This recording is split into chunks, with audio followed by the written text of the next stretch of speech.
Hey, what's going on, everyone? You're not John Dickinson. I'm not John Dickinson. And apparently, with a game like that, he just decided to send the B team in. All jokes aside, JD is in Miami, boots on the ground. Wow, that is a long way to go to watch whatever that was from the Golden State Warriors. 112-86. I mean, look, we knew Steph Curry wasn't going to be playing, but that was a lot to get into. He's Kyle Haar. I'm Greg Silver, and JD is going to be joining us when he wraps up some of his activities down, boots on the ground, hardest working man in the biz. But we didn't want to leave all of you waiting too long, so we're going to get to the chat. I can see the chat already firing off like crazy. Kyle, first of all, how are you? I wish we could be meeting on better terms right now, but that was a toughie. That was a tough one. And I was driving to the studio, with the smile on my face, being optimistic. And this was a highly anticipated matchup. I mean, I think the Warriors had this game circled. I think the Heat had this game circled. And it was just a shame that it wasn't that competitive of a match. Yeah, it was not very competitive at all. In fact, let me ask you this before I get into my main takeaways, and I will give my three biggies. Did it ever feel like the Warriors were in this game? I mean, maybe late in that first quarter when you had the Quentin post behind the back pass, Guy Santos was the only one that could hit a couple of threes. The Warriors were kind of hanging in there, but the way they closed every quarter was disastrous. The way they started the fourth quarter was so disastrous that I started making some dinner so I could have a little energy to do the show rather than worrying about whatever was going to go on with their fifth, sixth, and seventh turnovers there of the fourth quarter. I mean, did you ever feel like they were going to just flip the switch and turn it on? I think that's what you hope for, but this has been, I have two big issues and I'll get to the other one later.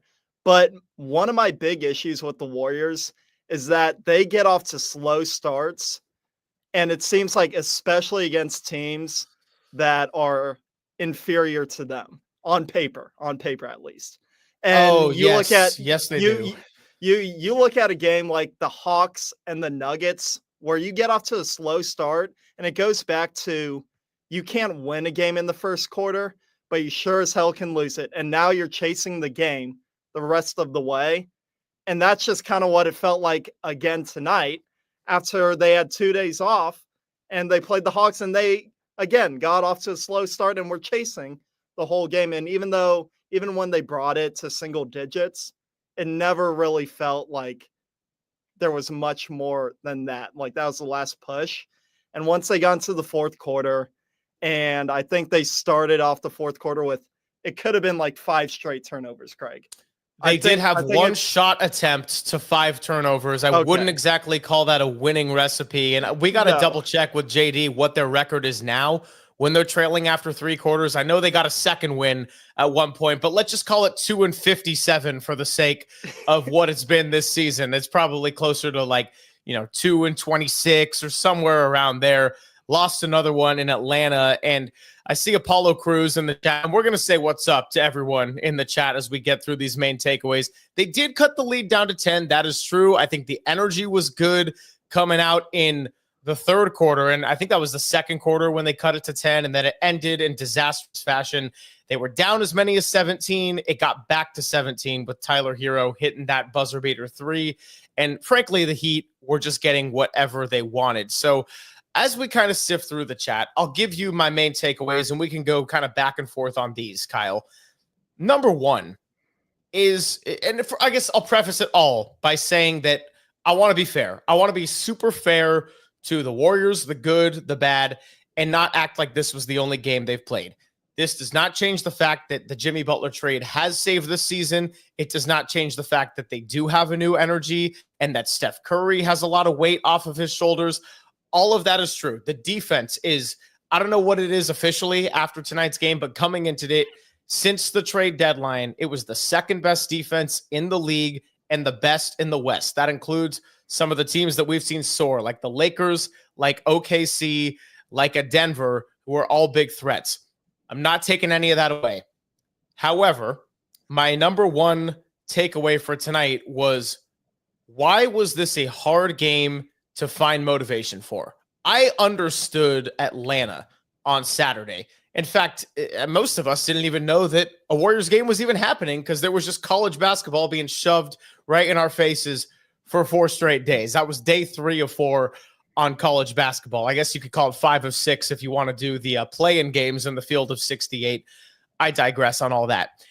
You had a long homestand. You go 6-1. Before that was the big road trip. That was exhausting, right? You have the Grandma Kitty game. Steph, he plays at the Garden. He never loses at the Garden except for the one time that he had 54 points, and that was the Steph has arrived kind of moment.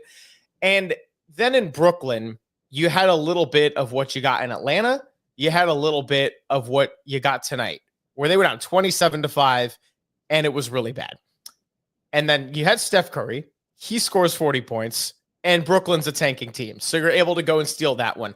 It's been a long stretch of games, both on the road and at home. So I understand why going out to Atlanta, you don't have Steph Curry. That might be one that's a little bit of a trap game. That might be one where you just kick it. And the Hawks, for all their flaws, they can fill it up in a hurry. They run up and down the court. They scored 40 in the first quarter. And the Warriors were fighting uphill the entire game. I really have no idea, Kyle, why tonight was another one of those, let's just come out flat. We know we don't have Steph. It's a big game for Jimmy. Miami's crowd, by the way, typically arrives late. So it's not like you're coming into this hostile crowd like a Boston or a Madison Square Garden. And the Warriors, frankly, were just awful from the get-go. They couldn't make shots. Bam Adebayo was the best player on the floor all night long, and that's kind of takeaway number one. I'm not sure why they needed any extra motivation beyond what was already being shoved in their face for the last 2 to 3 days. Yeah, that's kind of why I came into this game with high hopes, because I knew, or I thought, the Warriors would come into this game super competitive and super motivated to win for Jimmy Butler. And I thought we were going to get maybe a sample of playoff Jimmy. But I think, for at least from what I saw from the starters and their offense, there just wasn't enough playmaking or connectivity. I thought, aside from Jimmy Butler, and I give credit to Podziemski here and there, but he's not a consistent playmaker. And I thought they lacked playmaking. And you saw it. I mean, the Warrior starters, they had one made basket each, and I think they all had 2 points at the end of the half. And then you look at it and you look at their bench, and they outscored the Heat bench 30-2. And you're like, whoa. Well, how are the Warriors down double digits at halftime? Well, it's because their starters seemed all out of sync offensively, and then defensively, they were out of sync as well. They would send out a double team, and they were super late on rotations, and that's when you get someone like an Alec Burks who goes 5 for 7 from 3. Yeah, no doubt about it. And for those of you just filtering in, obviously, Greg Silver, Kyle Haar hanging out. JD is going to join us in a bit. He is out in Miami on site for what was a very disappointing showing from the Golden State Warriors. And they lose 2 in a row without Steph Curry on this road trip. And Steve Kerr put it out there that they're optimistic he's going to be back for the New Orleans game on Friday. And I don't care if you're playing the New Orleans Pelicans. I don't care if you're playing the Sac State Hornets. I don't care if you're playing my high school team. At this point, you got to have Steph Curry on the floor as soon as he is able to get back in a healthy enough manner. Takeaway number one of tonight was, not sure why it seemed like they needed a little bit of extra motivation. When you look at the Atlanta game, that's a typical trap game. Tonight, this one's been circled on the calendar ever since that trade went through, before Jimmy Butler has even played a game with the Heat. Item number 2 on the list is the shooting. And here is the thing with the shooting, Kyle. Yes, the Warriors absolutely missed Steph Curry. They missed a lot of open looks. The starters could get nothing going. Buddy Hield had a nice start and then really didn't give you anything after that. Guy Santos hit a couple of early threes. It was keeping them afloat, but this starting unit in particular, it wasn't until Brandon Pajemski in the third quarter that they made a shot from beyond the arc. Now, I will say this on the Heat front. Sure, Alec Burks made 5 threes. Forever Warrior. It turned into the Alec Burks revenge game, not the Andrew Wiggins game, not the Jimmy Butler game, but the Alec Burks game. If you can go all the way back to the COVID year when they had Alec Burks and Glenn Robinson III and Kai Bowman and everyone that you know as this era of a Golden State Warrior was injured. But Miami completely controlled the game and the pace from the get-go, and this is who they are. Go back to January 7th, the other time the Warriors played the Heat at Chase Center. Jimmy Butler was suspended at the time. Andrew Wiggins was wearing number 22 for blue and gold. They went zone all day, and the Warriors had nothing, but Eric Spoelstra is one of the best coaches in the entire league. They always have their guys ready to play. It doesn't matter the circumstances. This is what the Miami Heat do. And so if we're taking the example of Alec Burks, yeah, he made a lot of shots. Miami shot the ball well. Well, guess why? When you're getting warm-up level jumpers in the NBA, all of these guys are capable of going off. So not only could the Warriors find zero rhythm offensively, and that is the big story of the night, just scoring 40 in the first half. Defensively, they led a Heat team without their star player going into the season, who's now wearing number 10 for Golden State. They got a little too comfortable, and I don't care if you're Tyler Hero as an all-star. I don't care if you're Alec Burks. At some point, teams are going to make you pay, and we've seen this a lot now with the Warriors facing undermanned squads or teams that they should, on paper, go ahead and take advantage of.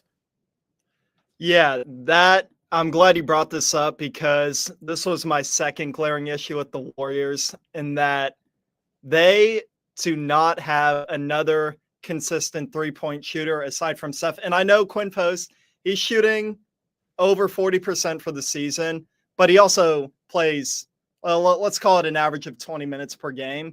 And also, I don't know how many minutes he's going to play in the playoffs, but for a team that likes to shoot a lot of threes, they do not have another guy on the roster who's a 40% three-point shooter. And that is the issue. And then that's why I think in our minds, Kaminga is an obvious sign and trade candidate because he's not a shooter. Jimmy Butler's not a shooter. Draymond Green's not a shooter. Kevon Looney's not a shooter. GP2 has turned it around the last 10 or so games, but he's generally not a shooter. So, and then you have Buddy Hield, who's hit and miss. Moody, who went 0 for 9 tonight. He's not going to do that all the time, but he's also hit and miss, and Pods is also hit and miss. So aside from Steph, you need another consistent shooter, and I think that's when you bring up the Jonathan Kaminga, and JD loves this name, Cam Johnson. But a player like Cam Johnson, who is a 40% three-point shooter and an athletic wing, your typical 3-and-D guy. But it's just a glaring issue because too many times they shoot sub 35% for the game, and it costs them with how many threes they shoot. Well, yeah, and if you're going to talk about Jonathan Kaminga, I mean, tonight was actually a good example of a game where you could have used his skill set, and they did use his skill set. He finished with 15 points. He was getting to the line 6 of 9, and as far as shooting percentage and Kaminga, 2/3 is about to be expected. I would like to see him closer to maybe like 77, 78% over the long haul of it all. But Jimmy Butler, who's been Mr. Free Throw, only got to the line one time on an and one attempt. So Kaminga, his skill set was definitely needed on the offensive side. But Cam Johnson, and I'm sure we'll bring this up with JD when he does show, they could have used the skill set of a Cam Johnson and the ability to shoot beyond the arc. Buddy Hield gave them a little bit of a lift in the first half, had really nothing after that, first quarter, and really nothing after that. And then Guy Santos hit a couple early ones, but all night long, it was just, hey, Steph, when are you going to come in and save us? Oh, that's right. You have a pelvic contusion and you're not going to play. My third big takeaway, and then we will go ahead and get to some of Kyle's clicks and early addition. And I'm only going to do 3 things because in the fourth quarter, I felt like the Warriors just kind of quit. And that was a really disheartening sight to see. Now, the third quarter, they came out by far with the best energy of any of the quarters. Thought it was a nice little halftime regrouping. Whatever Steve Kerr did to them, if he just stared at them into their soul for 5 minutes, or if he ripped into them, or if he broke a clipboard, whatever happened there. Third quarter was some good energy. The fourth quarter, I'll say it again, 5 turnovers and 1 shot attempt at one point. A lot of careless passes, out of sync on offense, the amount of shot clock violations. And I know that the Miami Heat can defend, and Bam Adebayo is one of the elite defenders in this game. But all in all, that was just very disheartening. And you see them body language just kind of sulking. There was nothing to be seen left in the fourth quarter whatsoever. And so, by the way, Mark putting out there, Pajemski, 16 shots, you're probably in trouble. Yeah, the offense needed to come from somewhere, and whatever answer was needed, they didn't have it all night long. Well, and then I think that start of the fourth quarter, you could even go back to the end of the third, and Kaminga, he cuts the lead with a three-pointer down to 8 points, 78-70. But then in the last 45 seconds, the Heat close out the quarter with a 5-0 run. And that brings the lead back to 13. And then it's just inexcusable to start the fourth with, 1 shot attempt and 5 turnovers. And but I think too many times as well that I've sensed, and Greg, you probably have too, where I think the last 2 minutes or minute or so, they do get a little lackadaisical at the end of quarters. And it makes a big difference in the end. They can't have a lackadaisical start to quarters or halves. They can't have a lackadaisical end to quarters or halves. And this is a team, and I would say this is my big takeaway of the night, Kyle. And then we'll get to some of the chat. The Warriors are absolutely capable of hanging with the best teams. It's not that long ago that we just saw them beat Giannis Antetokounmpo and Damian Lillard on their home floor without Steph Curry playing at all. We've seen, since Jimmy Butler's arrival, some really gritty, tough games, like the Detroit game at home, where they actually did not get off to a slow start and had a little bit of control over that game for the most part. Not so sloppy. We've seen the way they've defended. Even the Toronto game, I know Toronto is a team that you look at their record and you think that's a team you absolutely should beat. But at the time Steph Curry took a hard fall with the pelvic injury, they were down by 5 points and they had to come back and find a way to win that game. And it was the defense of Draymond Green and Jimmy Butler that largely anchored that comeback against a young, athletic, and kind of pesky Raptors team who, by the way, beat you once in Canada this year already. So the main takeaway is that they can absolutely be a top 6 team. They can upset a team in a playoff series. We can see how far they can run with this. At the same time, this is also an incredibly fragile operation. Jimmy Butler misses a game with a little back pain.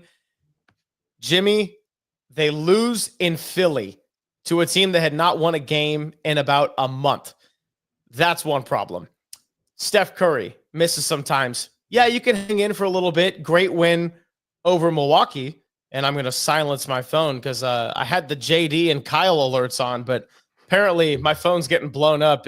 Just for anyone wondering in the chat, by the way, JD is absolutely about 4 drinks deep right now before he joins us. And we said, it's okay. You're excused. Number 1, you're in South Beach. And number 2, I mean, after watching that one, I can understand why you might need to. But again, Kyle, this is a fragile operation for as much of an upside as we see with this group.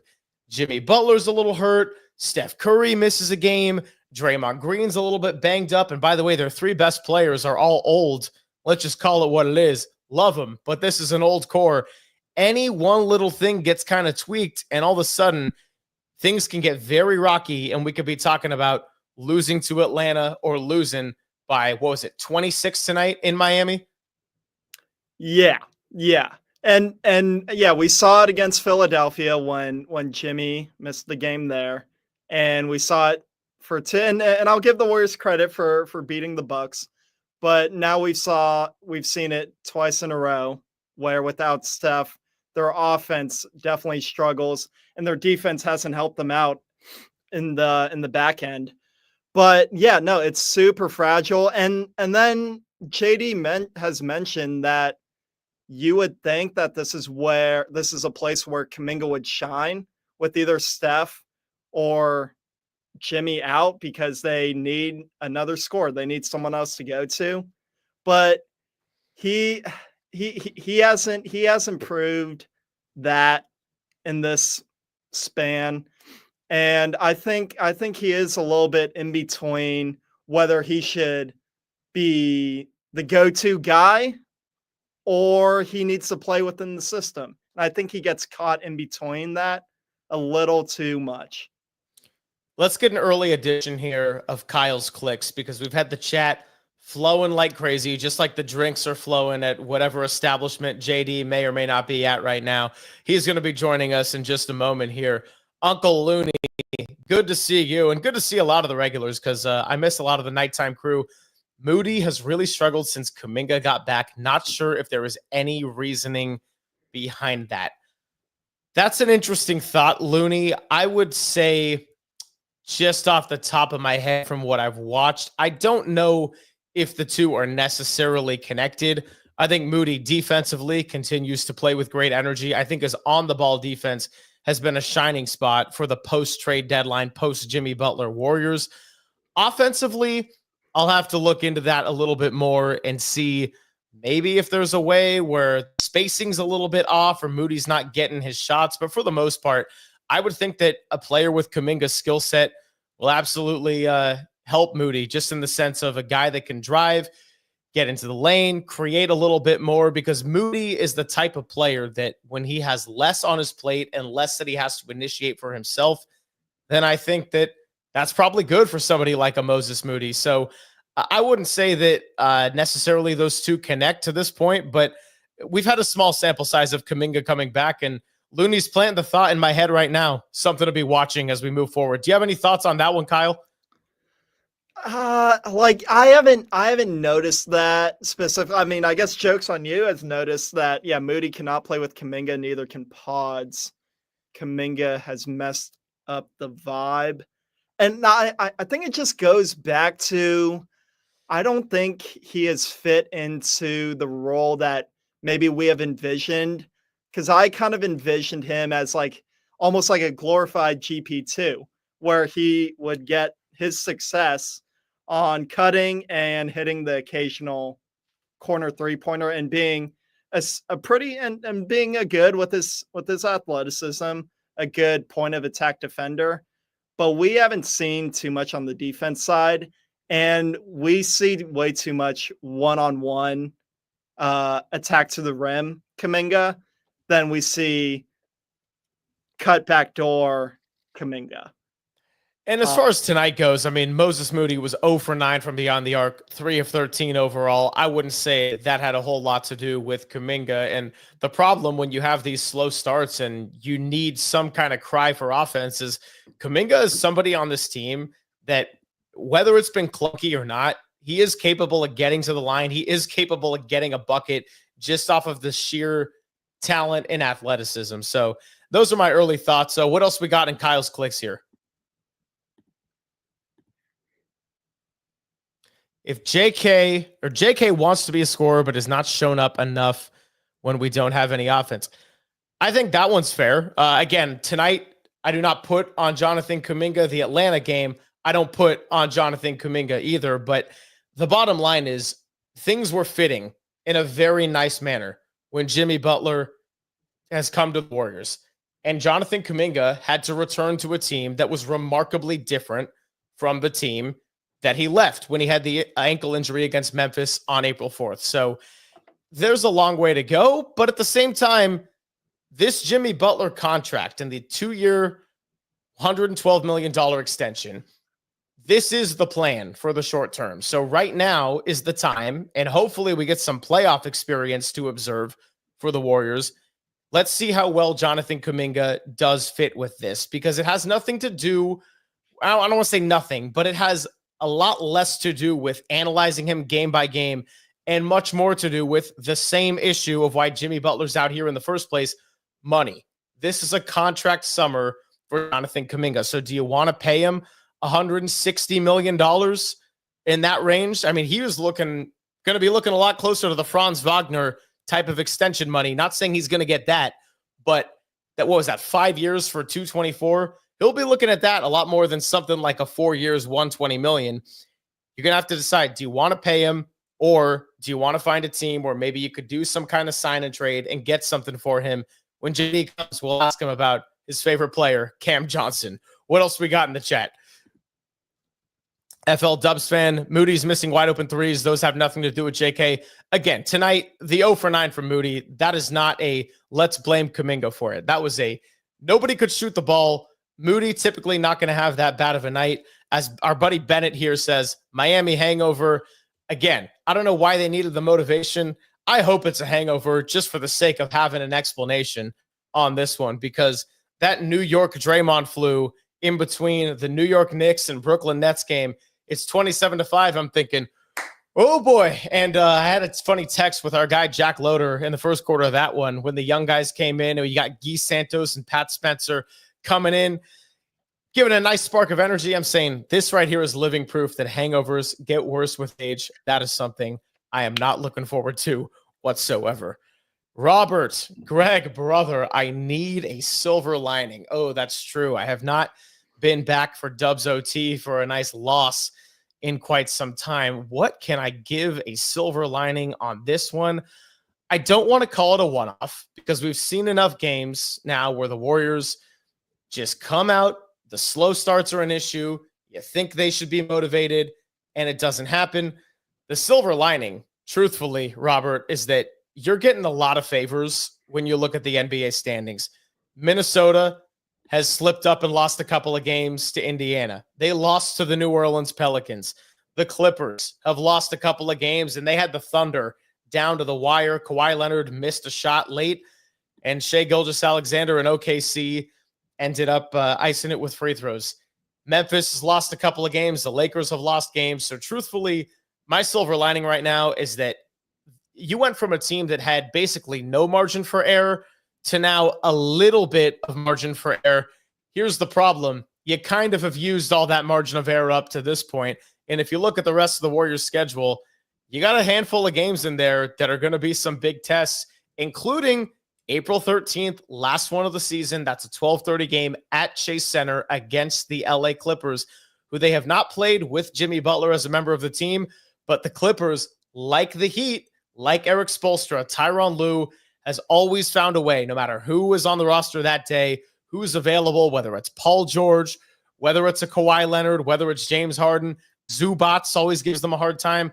The Clippers have found a way to really get up in the Warriors' grill, use their length out on the perimeter, and make life hard offensively for the Warriors. So they better have Steph Curry come April 13th. Yeah, let's do a few. And thank you, Robert, here. by the way. Hey, good to see you again. I'm glad we could get the silver lining in. And I'll pull one up from FL Dubs fan. Yeah. Way to pull that silver lining. Thank you. Sometimes when you get put on the spot, you just got to do a little snap of the fingers. And truthfully, FL Dubs fan, I don't want to be given silver linings out of this game because it looked like they quit in the fourth quarter. That was bad body language. It was a bad start. It was something I was not a fan of in general. So really tough to find a silver lining out of this one. I don't even want to say it's an 82-game season. It's a long way to go. That one's a one-off. Your silver lining is that you're getting some favors from other teams that have a very ripe opportunity to push you right into that play-in scenario where the Warriors are a career, their record in the play-in? 0-3. 0-3, JD's been bringing it up lately ever since the Dubs have been slipping. Yeah, 0-3. 0-3. Oh, man. Uncle Looney. I'm not blaming Kaminga. Just saying there seems to be something. Moody isn't scoring. Yeah, again, it's a small sample size with Kaminga back. I don't think Kaminga has looked like a much different player in terms of what he can bring to the team, but it's going to be a matter of getting him ways to fit into this offense. And truthfully, they also just don't have a lot of shooting, Uncle Looney. Jonathan Kaminga coming back absolutely can give them something. It can give them energy, youth, athleticism, potentially some big on the ball defending. It can give them some ability to get to the free throw line. What it does not give them, and this is not a blame Kaminga statement, it's just the fact it's shooting. And Buddy Hield is somebody that can shoot the ball, and that's why you kind of had to play him tonight. Without Steph Curry, he was actually keeping them afloat early on, had 10 points there in the first half. But Buddy Hield, here's the other problem and the other side of the coin, Kyle. When he's not making shots, and that was the case for 2.5 quarters of this game, he is completely unplayable for this roster. Yeah, and then that goes back to, this was definitely an issue pre-Jimmy Butler, was that there was too many guys that could either, they were one-way guys. They could either shoot or they could defend. And now I feel like Jimmy Butler has elevated everyone's play, both offensively and defensively. But now, I mean, especially without Steph, it's harder. But yeah, the last few games, you've really seen them struggle offensively. And yes, I know that they don't have Steph, but it's going back to that you're only good either defensively or offensively. So if you're just joining us in the middle, again, I'm Greg Silver. He's Kyle Hard. JD is going to be joining us pretty soon, just finishing up in the locker room in Miami. I can't imagine that after that game, it's going to be a super long stint of talking in the locker room. I mean, Raymond Ritter runs a professional operation out there, so you're going to get a good handful of players speaking. I'm sure Jimmy Butler is going to do some locker room sound and everything, but yeah, I can't imagine that a lot of people are eager to talk after that one. Reed the Steed, good to see you, my friend. Dubs should be able to beat the Pelicans and Spurs, right? Right? I know. What is this turning into March Madness at this point? They're like, we're a 4 seed. We're good. We're going to the Sweet 16. They should. Steph Curry is supposed to be back on Friday. And yeah, you would think so. Victor Wembanyama is out for the year. De'Aaron Fox is out for the year. The Spurs are very clear that they're pretty much tanking at this point. And obviously they've had some really serious concerns in terms of Greg Popovich and him suffering the stroke, having to be away from the team and not returning to go and coach this season. So just in terms of not just the on the court stuff and those injuries, but what's happened off the court, this is a year for the Spurs where let's just continue to get better. They'll hit the lottery, and that's a team that could absolutely be scary going forward in that regard. So FL Dubs fan, so very hit the nail on the head. They do not have enough good shooting. They're just not consistent. That will kill you in the playoffs. Got to be a way to start a game without being down 10 to 20 points. And absolutely. And I'll say this one, FL Dubs fan, and I hope you're not a secret double agent for the Miami Heat down there today, being in Florida. But one of our regulars in the chat, always good to see you. They don't have enough shooting, and they got to find a way to overcome that. Because the way they were playing this first half, and I get that they didn't have Steph, and that entirely changes your offense. But this is how they were trying to beat teams when they were skidding after the 12-3 start. They were shooting a lot of threes. They were not going. They were playing smaller lineups. The Heat were owning them on the offensive glass. And when you're not making threes and you got Buddy Hield out there who's supposed to give you some of that, and he's not hitting, and Moses Moody isn't hitting, and you don't really have answers on offense, and it looks clunky, and every pass looks like it's getting telegraphed, and the Heat did a great job of getting up into the lanes and just controlling that entire game.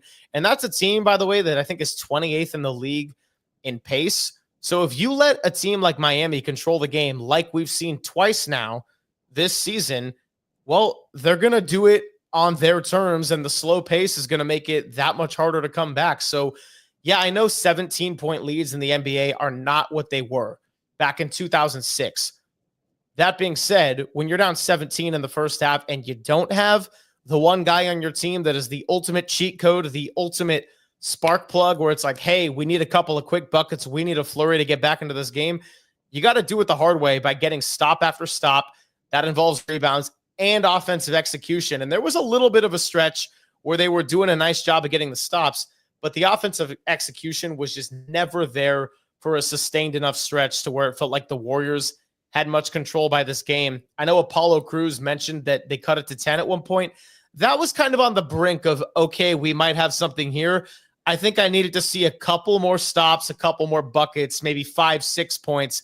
And then we're talking about this game being a little bit for real, but never really got there. So let's see. Rich Ray with Steph and the team, with just Steph and the team equals mid 500 with Jimmy, mid 500 with both playing contenders.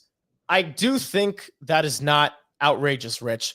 We can't say, again, I'm trying to be very, very fair about what we've seen. Tonight was completely ugly. They also were 16-2 at one point with Jimmy Butler in the lineup. You could say what you want about their schedule.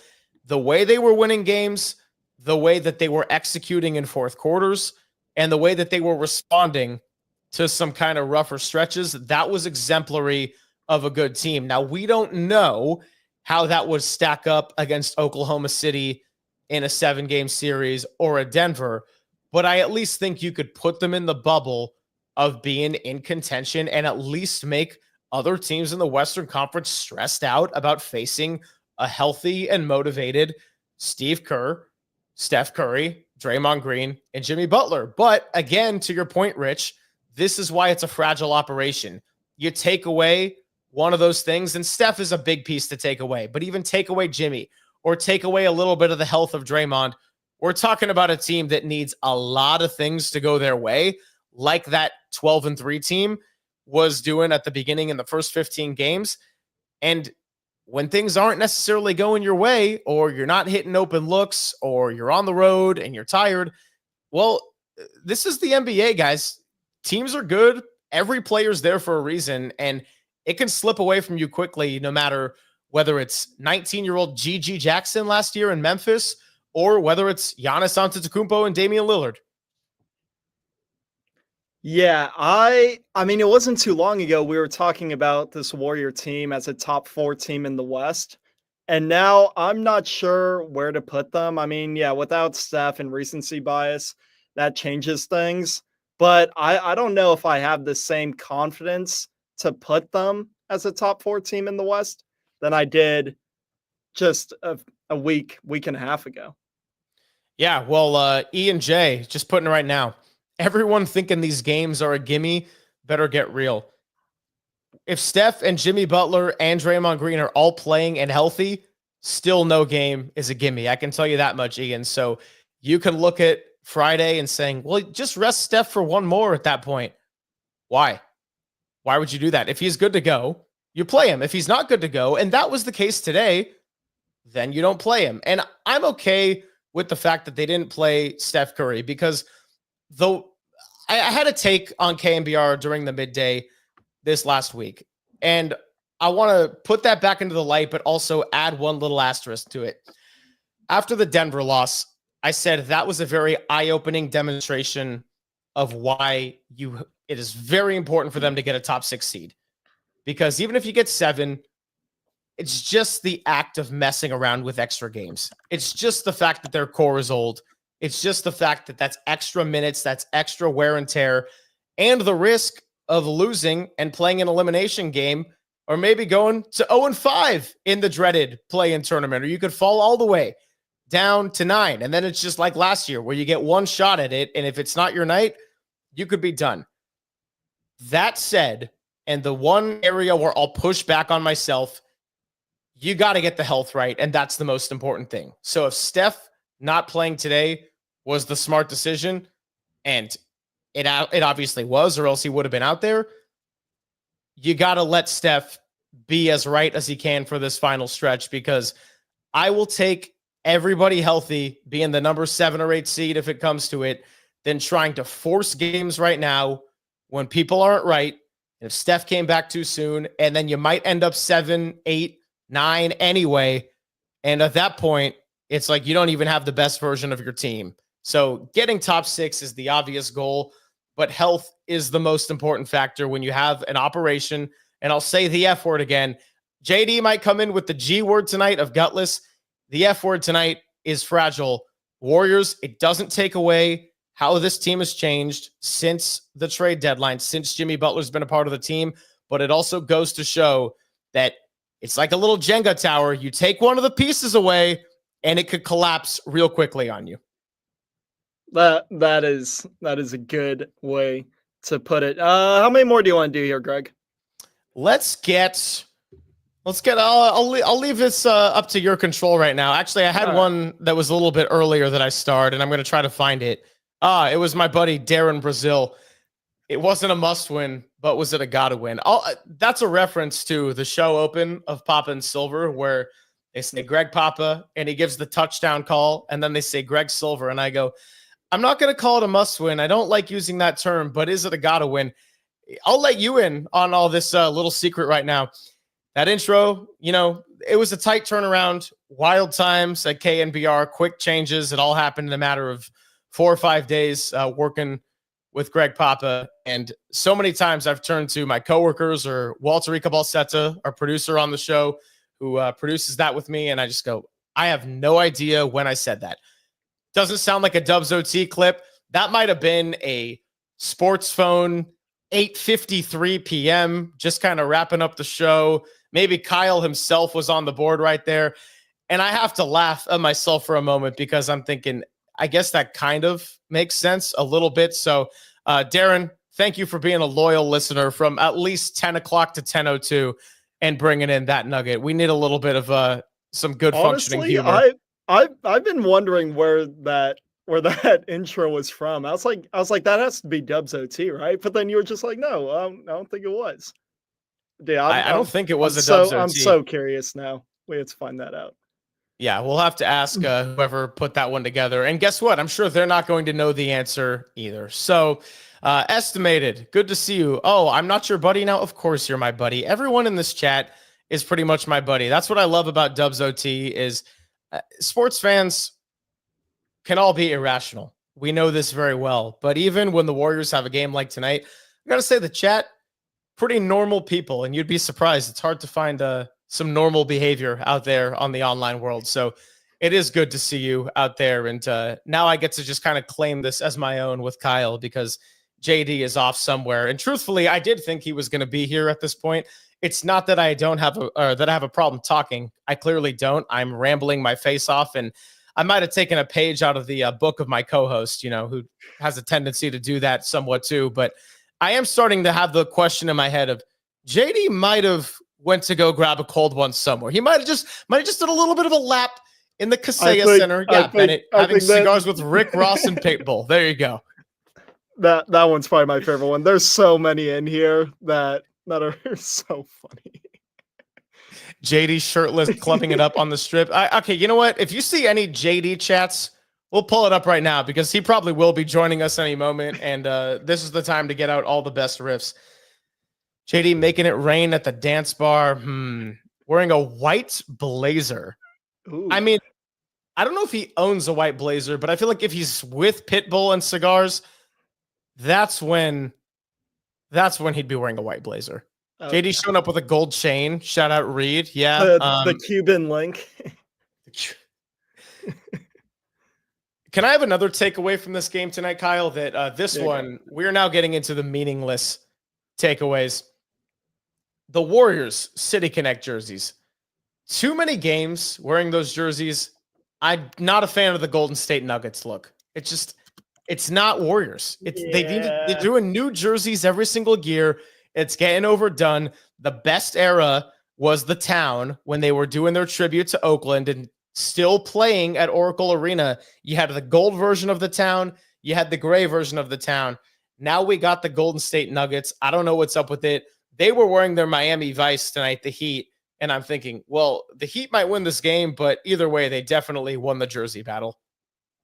Yeah. Also, well, like the Giants, at least last season, were really good, had a really good record in their City Connects. Yeah, I mean, but that's different. That's the Giants. It was a little mojo. No. I know. I'm curious what the Warriors record is, but the fact that no one is talking about it, I feel like it's probably pretty bad. Yeah. So anyway, my big takeaways to this. Hello, ladies. Thank you. Let's ride. Yeah, I'm sure that's how the intro went, and he was ready to go from the get-go. But again, the takeaways of tonight, the big three, we're not saying this is the sky is falling. I'm not tearing down what this last little 16-5 stretch has been since the acquisition of Jimmy Butler. I'm a little bit perplexed why the Warriors didn't come out with a little bit more motivation when Atlanta was the obvious trap game. This one's been talked about in the media. And I mean, hell, our show spent 75% of our time on air today getting into that, probably the other 25 on Hayden Birdsong coming out of the bullpen, baby, because Landon Roop gets that fifth starter spot and wins the horse race. The second element was the shooting, and they simply lack shooting but especially without Steph Curry. And if Buddy Hield's not going to bring it, and if Moses Moody's not going to bring it, you got to have an honest discussion of it. And then 3 was just how they functioned at the end of quarters, and particularly the way they kind of quit in the fourth quarter. I would say a lot of players on this team had a rough game. And if we want to focus on the other side for a moment, because we haven't really gotten into Andrew Wiggins, he played a clean 28 minutes, scored 10 points, 4-13, hit a couple of threes, didn't get to the line at all, had 5 total rebounds, 5 assists, a couple of steals, and 3 blocks. And so a nice, well-rounded stat line there for Andrew Wiggins.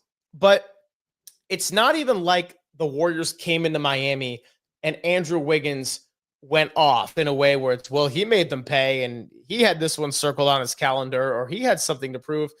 No, Andrew Wiggins played a perfectly solid game. And how many times have we seen a stat line similar to the one that I just laid out there where it was fine and he played a nice game overall and had contributions that didn't translate to the box score, but it wasn't enough for the Warriors to win one of their patented clutch games that they seem to love getting into.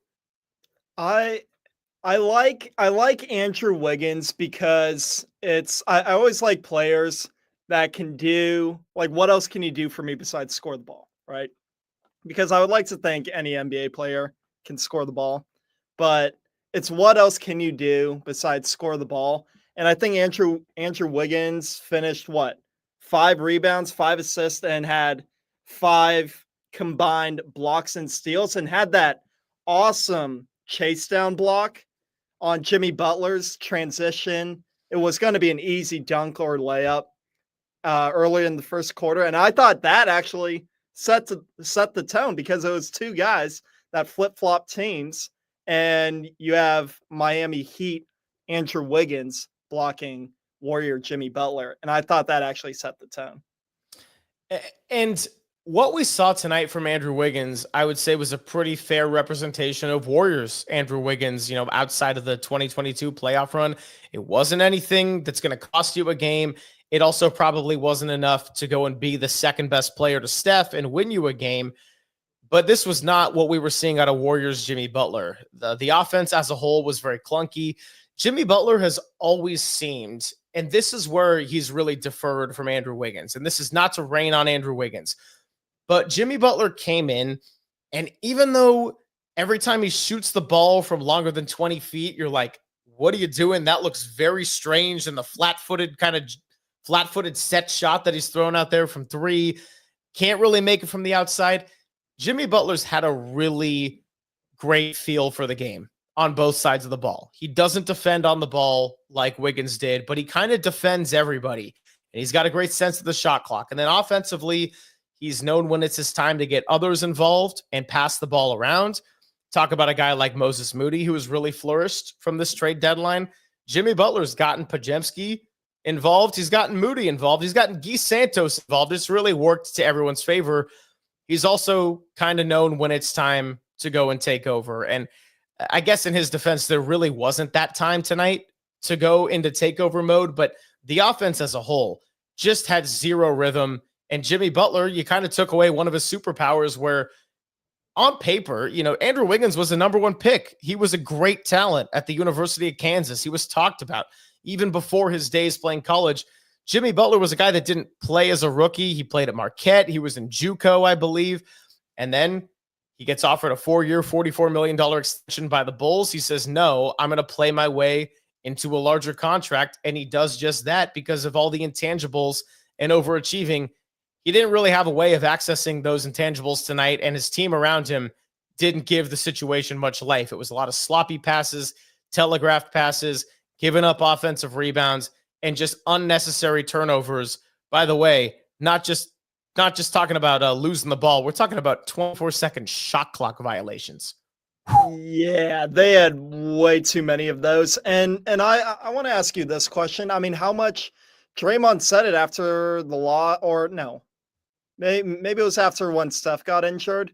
But how much do you think, now that we're at the end of the season pretty much, how much do you think fatigue is playing into these games? And maybe that's part of the reason why they're getting off to these slow starts. I'm not sure. I mean, like, yeah, Draymond, Steph, and Jimmy, they're all old. I mean, but they still have some young guys. So, yeah, I'm curious on your take, just how much you think fatigue is playing maybe into some of the shooting as well. Yeah. That's a fair discussion point. And if you think about March in general, this is where NCAA basketball takes over and the NBA is just in hibernation until playoff mode. And the Warriors have kind of afforded to do their own version of hibernation and sleepwalk through games and still find ways to win or stack up a bunch of wins prior to that and prior to the All-Star break. I think not just with the Warriors, but around the league, Kyle, there's an element of physical fatigue, especially for older players, but there is certainly an element of mental and emotional fatigue. When it's not quite the playoffs yet, you want to get there, even if you're sitting there at 4 or 5 or 6, and now you got the play-in tournament. So even if you're sitting at 6, it's not what it used to be in that case. And, teams understandably, and it's human nature to hit a little bit of a lull. The problem is the Warriors were a team that was 11-10 at the time that they got Jimmy Butler. And now they're trying to do this uphill climb. And we've seen it in games like last night and like the Atlanta game where they're fighting uphill. They've been fighting uphill on the standings battle ever since Jimmy Butler arrived. And when they made the trade, there were those 2 games, the Utah game, terrible loss, blowing an 11-point lead with 3 minutes to go. And then the Lakers game before they had Luka, but when the Warriors didn't have Wiggins and they didn't have Jimmy either, that was just disgusting and over by the second quarter. So there's absolutely an element of fatigue, but you got to find a way to push through it. And if you can get yourself a top 6 seed, you give yourself a reward on fighting through the fatigue by not having to play in those play-in games and can just rest up for your 3-6 matchup or maybe your 4-5 matchup if it all goes well. It's understandable, but guess what? The Warriors, as we talk about them, they're not going to get that luxury. Yeah, that's well said. And actually, I just kind of thought of this, just how much of a roller coaster that the season has been. They got to that incredible 12-3 start and then were terrible since then. And I think a part of it is, the mental fatigue too. And you trade Andrew Wiggins and Kyle Anderson and Dennis Schroeder and Lindy Waters and get back Jimmy Butler, and then you're on a roll again. And now I think it's a little bit coming back down to earth. But I think just the whole roller coaster of a season, and they're professionals. They know how to deal with this stuff. But I just think that maybe fatigue has something to do with it. All right, so quick comment in the chat. Robert, why are we talking so much? Are the phones working? We are YouTube only tonight, my friends. So unfortunately, the normal 415-808-5627 is not available to connect to this show. We got the Giants game on KNBR, the sports leaders. So there will be no call-ins tonight, but plenty of Dubs OTs to come your way. Here's the other thing, though. I think you need to adjust your statement to why are these 3 guys talking so much? Are the phones working? Because we welcome in John Dickinson, super reporter, holding up the mic, sitting back there for the bleachers. Man, JD, I mean, we've gotten into all of it. One of the best Warrior performances of the season. They just really were ready to go from the get-go, and what a win by 26 points tonight. Do I have the right box score? What's up, everybody? First off, can just make sure you can hear me, because this is a little bit of a different tech setup than obviously for YouTube only, and with me being here in Miami. Warriors tonight, fellas. Woof. I mean, just woof. from the beginning. They didn't have it. This team. I asked Steve Kerr post game. Are you more disappointed in the offense or the defense? Right out of the chute, and I think he kind of shifted it toward giving the Heat credit for being ready to play, and I think that was one of and the Heat made a lot of shots tonight. I'm sure you guys talked about that. I know Fitz talked a lot about that on television, and it was kind of an annoying listen for those of you back in the Bay that were forced to do so. But Steve shifted it to giving the Heat credit, and I think a good place to start here with me on the show and you guys is one of the more underrated, under-discussed components of this game was that the Heat were going to want to beat Jimmy Butler badly. And so I think we have been viewing this thing from the Warriors standpoint and from Jimmy Butler's perspective here for the last month plus since he's been a member of the Warriors. And the Warriors have been on this massive heater, and they've been winning basically every game since Jimmy joined the team. And, Jimmy's not going to want to lose in Miami. Jimmy's going to not let them lose in Miami. And the reality is, and I think you always have to look at the perspective of your opponent, and I'm going to be very blunt in saying this, not going to cuss, at least I don't think I'm going to cuss, but the Heat point of view on this whole situation is that Jimmy quit on them. Quit on the organization, quit on the fan base, quit on the head coach, quit on Pat Riley, quit on Spo, quit on Bam, quit on everybody. Like, that's the Heat point of view in this. And, of course, Andrew Wiggins and Kyle Anderson, revenge game for them too, right, going back the other way. But I think the Heat playing at home had an emotional component to it that I will admit I think I underestimated, even though I think I was kind of on this in terms of this kind of goes both ways. But they really came out ready, to bring it back to the Steve Kerr answer. And I don't know that the Warriors either believe they were good enough, meaning the Heat. They still have some good players, and they made a lot of shots tonight, granted.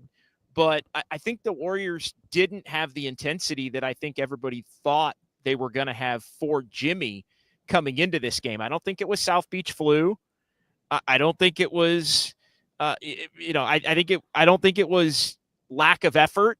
Really, I think it was just not matching the intensity of the game. That sometimes that can be lack of effort. Woof, bow wow, gutless. I don't think tonight was even gutless. I just think tonight was another level up that Miami was able to hit, and the Warriors with Steph, you can kind of coast and feel your way into the game. Kyle, we talked about this the other night in the Atlanta game. Without Steph Curry, you can't get down double digits and just have a terrible first quarter or first half and think that you're going to come back and win the game, because this team just doesn't have enough offensively, even if they eventually ramp it up defensively.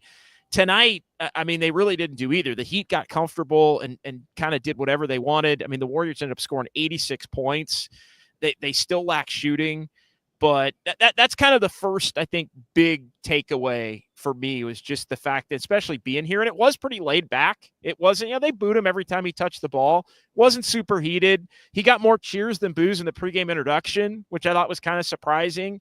But so it in a way shouldn't have been difficult for the Warriors to level up in terms of the environment in the building. But what they underestimated, maybe because they think the Heat suck and they'd lost 10 in a row before Sunday, that the Heat just weren't going to be good enough, and that they could play, a D+ or a C- kind of a game without Steph and still be able to win it like that. That's the one thing, and here's where I am going to cuss, that we know now with these last two games. The 7-3 without Steph was complete bullshit. It was a complete farce. It's meaningless. This team now with these last two games, as far as I'm concerned, is right back in the conversation with what we talked about after the Philly game when they didn't have Jimmy. This team without Steph or without Jimmy can lose to any game on any night in any building. You take one of those guys away, this is a bottom 10 team in the NBA. Period, point blank, end of story. So that's kind of my initial thought. Jump in. It's a free-for-all. Let's keep it moving. JD, what'd you make in the locker room? And I know you discussed Steve Kerr and if he was more disappointed with the offense or the defense. What was just the general energy, and how was Jimmy kind of speaking to the media? Was the body language, because I brought up my 3 takeaways, and I'll just run through them quickly for you as I did with the chat. Number 1 was, I'm not sure why it seemed like the Warriors needed to find extra motivation for this game. I understood it with that first quarter in Atlanta. Don't understand it for tonight. 2 was just the shooting. They had no flow on offense, no rhythm. And then on the Miami side, well, if Alec Burks is getting warm-up jumpers, of course, he's going to be getting into a rhythm. 3 was just the fact that they kind of quit by the fourth quarter, and it seemed like the body language was bad. So when you were down there and being around the team, was the energy a little bit more like, this is another one-off, Miami's good, we just came back from a big homestand? Or was it like, yeah, when we don't have Steph Curry, this is kind of a problem, and we have a serious risk of falling to 7 or 8? Yeah, I don't get any sense that they're even thinking about the seeding or the standings or any of that. I'm not saying they're not, but there was none of that thought tonight. Urgency. Jimmy got asked about urgency at one point, and he said straight up, we need 30 back. I mean, still expected to go out and win, still expected to go out and compete. He lamented the defense early in the game, basically letting teams get to the rim and get to the free throw line and kind of do whatever they want early in the game as something that's been different in his mind from where they were when they were winning a bunch of these games. But overall, I would say indifference. Honestly, didn't have Steph. I think Jimmy tried to downplay, and I wondered if he was, I don't know Jimmy well enough and haven't been around Jimmy long enough to really know whether he was full of it when he was saying yesterday here in Miami that he, there weren't a lot of emotions and he wasn't. I think we all have this view of Jimmy as this, I think we think he's a little more angry maybe, or a little more vindictive, or a little more whatever. Like, he really, again, he doubled down on the fact that, hey, the Miami part of my career was a special part of my career. That chapter's closed. He didn't get into specifics as to why it needed to close or any of those things. It wasn't about that, but he did seem, he was asked about not shaking hands with any of the team Miami players after, or any of the coaches or any of that stuff. And he said, hey, look, I'm on this team now. It's no disrespect. He even said it's not no disrespect to those guys. There'll be a time for that, but I'm with this team now. And I think I'll speak for myself. I think I misread like a little bit of that vindictiveness in Jimmy. I really don't think he viewed this like, I got to win this game and I got to show everybody, and I'm going to be MF and Pat Riley, standing on the scorer's table. Like this was not the video that's gone viral, the Jeff Teague video. This was not, I ran with the threes at practice and kicked everybody's ass and was MFing everybody in the whole gym, including the GM and this was not that for him. It really, I think he wanted to win. I think he wanted to play better, and he was terrible tonight. I mean, they really defended him well. They were amped up against him. I thought Andrew Wiggins was, other than his shooting line, I think Andrew Wiggins was spectacular in this game. Like he I think did a lot of things, both ends, 5 boards, 5 assists, 3 blocks, 2 steals. He didn't shoot it well. He only had 10 points, but he had a much better game than Jimmy Butler. And Jimmy Butler, I think, had a pretty similar line. So I think, I don't feel like he really, it was a night. There wasn't a relief that it was over or anything like that. It was just kind of, Miami had its time. Now it's the Warriors' time. He's happy to be on the Warriors. Didn't want to dwell on. I mean, he even said the video tribute was nice. It was relatively short. I thought from being here, I know there's going to be a lot of discussion about that. They had a little sound malfunction as they went and shifted from the Jimmy Butler video to the Heat intros. The Heat intros couldn't be done for like 2 minutes because the sound system like blew out or something here in the building, and then they got it back going again. So Jimmy Butler pulled Pat Riley's plug, I guess. Yeah, something. So I get the, like, he wanted to win, but I didn't I didn't get the impression that it was like hell or high water. I'm going to put this team on my back because I want to show the Miami Heat. Like, I think, there was much less of that there. And I think the Warriors players were disappointed that they didn't put a better effort. But again, Jimmy didn't play well either. And here's the other thing, Greg, to kind of bring it back to the Steph part of the conversation. I think they know they're not good enough without Jimmy. And I think they know they're not good enough without Steph. And I think if they don't, I mean, here's the other big takeaway. And Steve Kerr, I thought the quote, the non-Jimmy stuff aside, I think the quote of the night from Steve was in saying, he said that Friday's their biggest game of the season. Friday. Wow. In New Orleans, biggest game of the season, considering how poorly they played the last two, considering the fact that Steph is, while he's going to be listed as questionable up until Friday, expected to return, barring some kind of setback. But if they want to continue to push forward here, and again, forget about seeding, but continue to push forward and have positive momentum, a lot of what we talked about the other night, Kyle, is in play here, I think, too, Greg. It's the fact that you may not get the 6th seed. I think that it's very real. They may not, but if you're playing well and you don't get it because somebody else does better, then that's one thing. And you take the momentum that you have and you look at what you've done well and you go win a play-in game if you have to and get in that way and then try to win a series. But if they don't get the 6 because they've turned into a 500 team or worse, then they aren't beating anybody.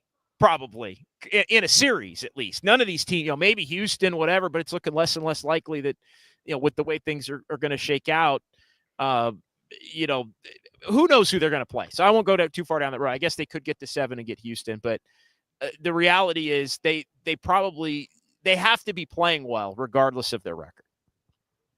Yeah, I mean, and have momentum. No, and I said I told this to Kyle, so I had a take after the Denver loss, JD, and I said that was a really eye-opening demonstration of why they need to get a top 6 seed and how paramount that is, because your core is a little bit older. You don't want to mess around with extra games. And the word that I've been using tonight was not the G word. It wasn't gutless. It was an F word, which is fragile. This team has played really good basketball since Jimmy Butler has arrived. I'm not saying that tonight takes any of that away. I'm not saying that the trade was not worthwhile. It absolutely has turned around the season. It has saved the season for whatever it ends up being. But Steph Curry misses a game. Jimmy Butler misses a game. Draymond Green's a little bit dinged up. You're missing a couple of different players. You're not hitting shots. If any one piece of this Jenga tower is a little bit off, it has the ability to go back to being a bottom 10-like team in the NBA. So this is not to say that the Warriors can't take advantage of it, but the reason why getting 6 is so important is because you want to give yourself as much time off as you can before you got to try to go and win a playoff series and see if you can upset a higher seed when you don't have home court advantage. And in order to have your best chance to do that, you want Draymond Green to have his body right. You want Steph Curry to have his body right. And you want Jimmy Butler to be good and ready to go, because without those three, you don't have a chance at beating a Western Conference team in a 7-game series. And you look at it now, 2 in a row, 41 and 31. They're still 6th at the close of business here tonight. Well, I actually, since we're on the East Coast, I guess there's a couple of more games still to go. Cleveland and Portland doesn't matter. Maybe for the 10 seed with Portland. OKC and Sacramento doesn't matter as it relates to the Warriors at this point, unless the Warriors really are going to lose like all of their remaining games. But Houston got to win tonight. Looking around at that, Memphis got to win tonight. So right now they're still 6th. They're a half game up on the Clippers. They're even in the loss column. The Warriors don't have the tiebreakers we've talked about with the Clippers there. And with the Houston wins and Memphis wins, Denver, the Lakers, and Memphis are all basically 28 losses, 3-4-5. The Warriors now 3 back in the loss column there. And so, I mean, I think the one thing we can say I think this team's playing for 6 now, and 6-7 now, or 6-7-8, as opposed to, I don't think 9, because the Kings are 1 under, and they're currently 9th. But I think there's one non-play-in spot, I think, available. I think once we get to just how the Warriors are playing and these other teams getting wins in these last 2, I think 6 is officially kind of back to being the ceiling for this team. What do you guys think about that? I think after they lost to Denver, then I was thinking 6 was the ceiling. Yeah. But then they won 2. No, go ahead, Kyle. Well, no, I think what just kind of sucks about the whole thing is we were talking about the ceiling being 4, 5, hell, even a 3 seed, depending on how the other teams in front of them performed. And yeah, Houston has gone on a heater, but yeah, I was like, hell yeah, give me a 4 or 5 seed. But now it's like we are really fighting these games out, and if it weren't for the Timberwolves to lose a couple as well, we would be in the play-in right now. Yeah, I mean, they're going to have to earn it, and they're going to have to fight for it, and all of that. I'm looking in the chat here. I'm seeing Apollo Crews. JD, did the Warriors look hungover in person? They didn't look hungover. I don't think that's what this was. I really don't. And again, I don't know what they ultimately did last night. Look, 3 days in Miami's a lot. Basically 3 full days almost before playing a game. 2.5 days in Miami's a lot before playing a game. But I look, they kind of got the opportunity to do whatever the heck they wanted Sunday. They had a practice Monday. Did that mean guys didn't go out and have a good time last night? I don't know. I mean, they're grown ass men, so I think they can do that and still get themselves prepared to play at a level. So I don't know. I don't think that's what that was. Well, here's the other thing. If you do think that that's what it was, they've got another 2 nights in Miami before the Pelicans game, which I think is interesting to hear Steve Kerr call it the biggest game of the year, because to me, meaning the next one, the ability to just trick off the next 2 days in the lead up and go party and have a good time. Like, to me, like that, you come out and you're flat and you get down big to the Pelicans, then there's bigger issues at play here. But the reality is they were here. Hell, they were here Saturday night. Now, I don't think anybody getting in at 1 a.m. was up till 5 a.m. on South Beach. Could be wrong, because there are places I can confirm by research, not by actual participation. It was a Monday night when I got here, but there are places that don't shut down at all. There are areas. How about this? I did not know this. Again, research, not necessarily personal experience, but there are the serving rules are in Miami. It's like 2 a.m. for most parts of Miami, but if it's a real, if it's a fun part of Miami, yeah, maybe it's 5. Like, there are exemptions for different areas. Imagine that. Imagine, like, yeah, San Francisco shuts down at 2 a.m., but Walnut Creek, never. 5 a.m., 6 a.m., whenever we feel like it, basically. It's kind of unique. Again, not to take it on a different tangent, Greg, I know you got to go in like 5 minutes. But why is San Francisco so sleepy, man? Including myself, by the way. We got a Giants roundtable tomorrow, dude. I'm going 6 hours full, baby. Can't wait. How about that? It was stuck. But so again, they were here Saturday night, Sunday night, Monday night, 3 nights before the game, and they're going to be here 2 more. Crazy. Oh, Jesus. Kyle's like done. Kyle's like Friday's cooked. Time. Kyle's like Friday's cooked. That's too much time. Yeah, no, that is too much screwed. time. You know what? That's too much time anywhere. Honestly, if you're not in a playoff series, that's too much time anywhere. I think. Put that comment back up. I wanted to read that comment. Kyle, are you running the comments? Yeah. Okay, good. Okay, no, it's good, because I know Greg's gonna have to take off, but I'm just getting heated up. I'm not punting you yet, Greg. But don't worry. I had the chat. We had the chat all to ourselves, and it was fantastic. I miss all these people, man. It's like sometimes I see people 10 to 2, but I get it. It's the middle hours of the day. It's when people are doing their real life stuff. So good to be back here. See a lot of the regulars. Yeah, and look, tonight, among many things, because it is a YouTube only night, because I am in Miami for the Jimmy Butler return, and because, well, we hope. I would have said foregone conclusion the playoffs. We hope the playoffs are coming, because it's going to be a hell of a lot of fun to cover and to talk about. And tonight's also kind of a little. We're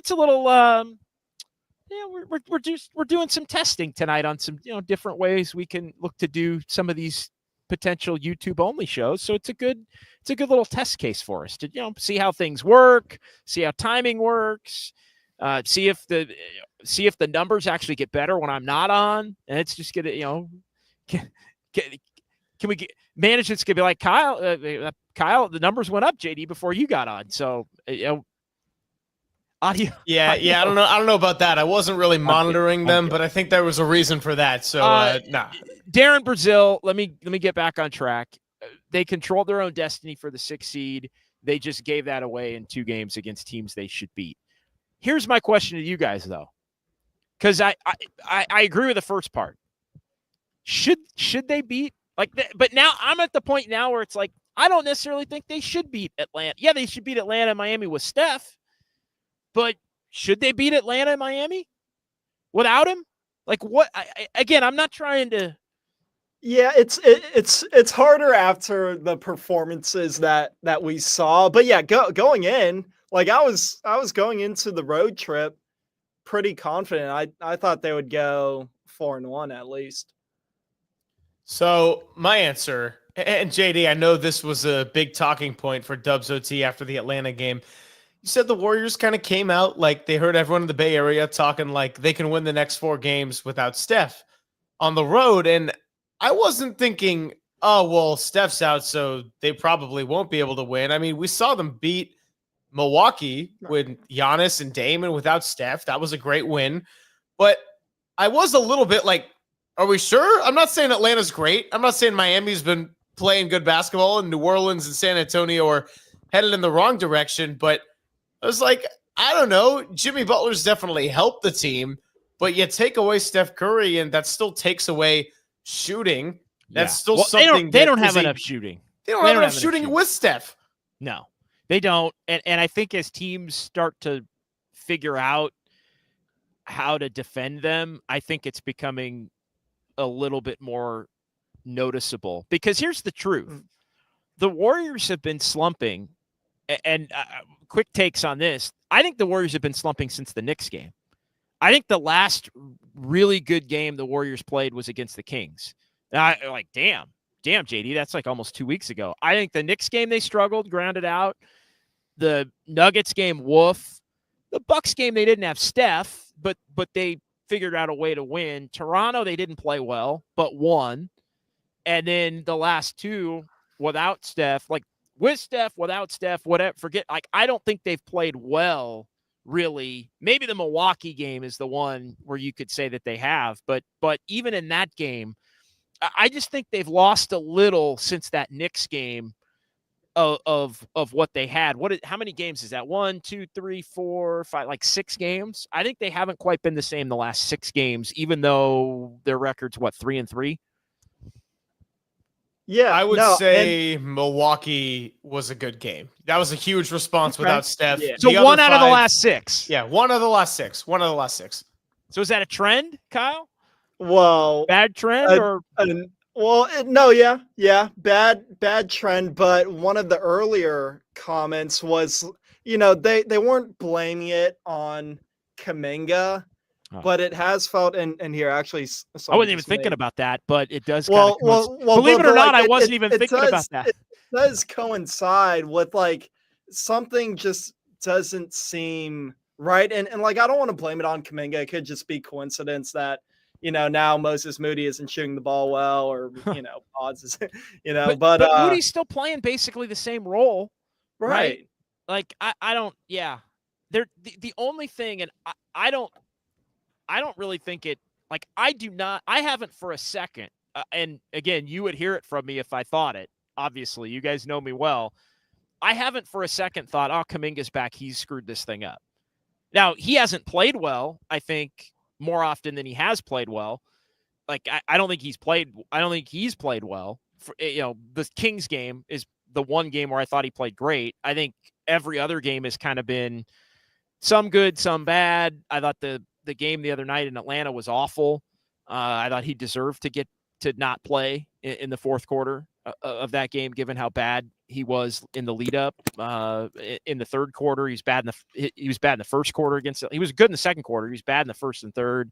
There's been a lot of that for Kaminga. There's been a lot of bad shift, good shift, bad shift, okay shift. Like if he gets four, to use the hockey term, shifts a game, like 6-minute stretches a game, I think for the most part, he's been bad in 2, good in 1, and kind of the other one's like, I didn't really kill him, but he was out there. Like I thought that the end of the game against Toronto, he was out there at the end of the game, I think, against Toronto, and good, bad, a little bad, little good, and then he was out there. He didn't hurt him. Like they were running everything through Jimmy. Didn't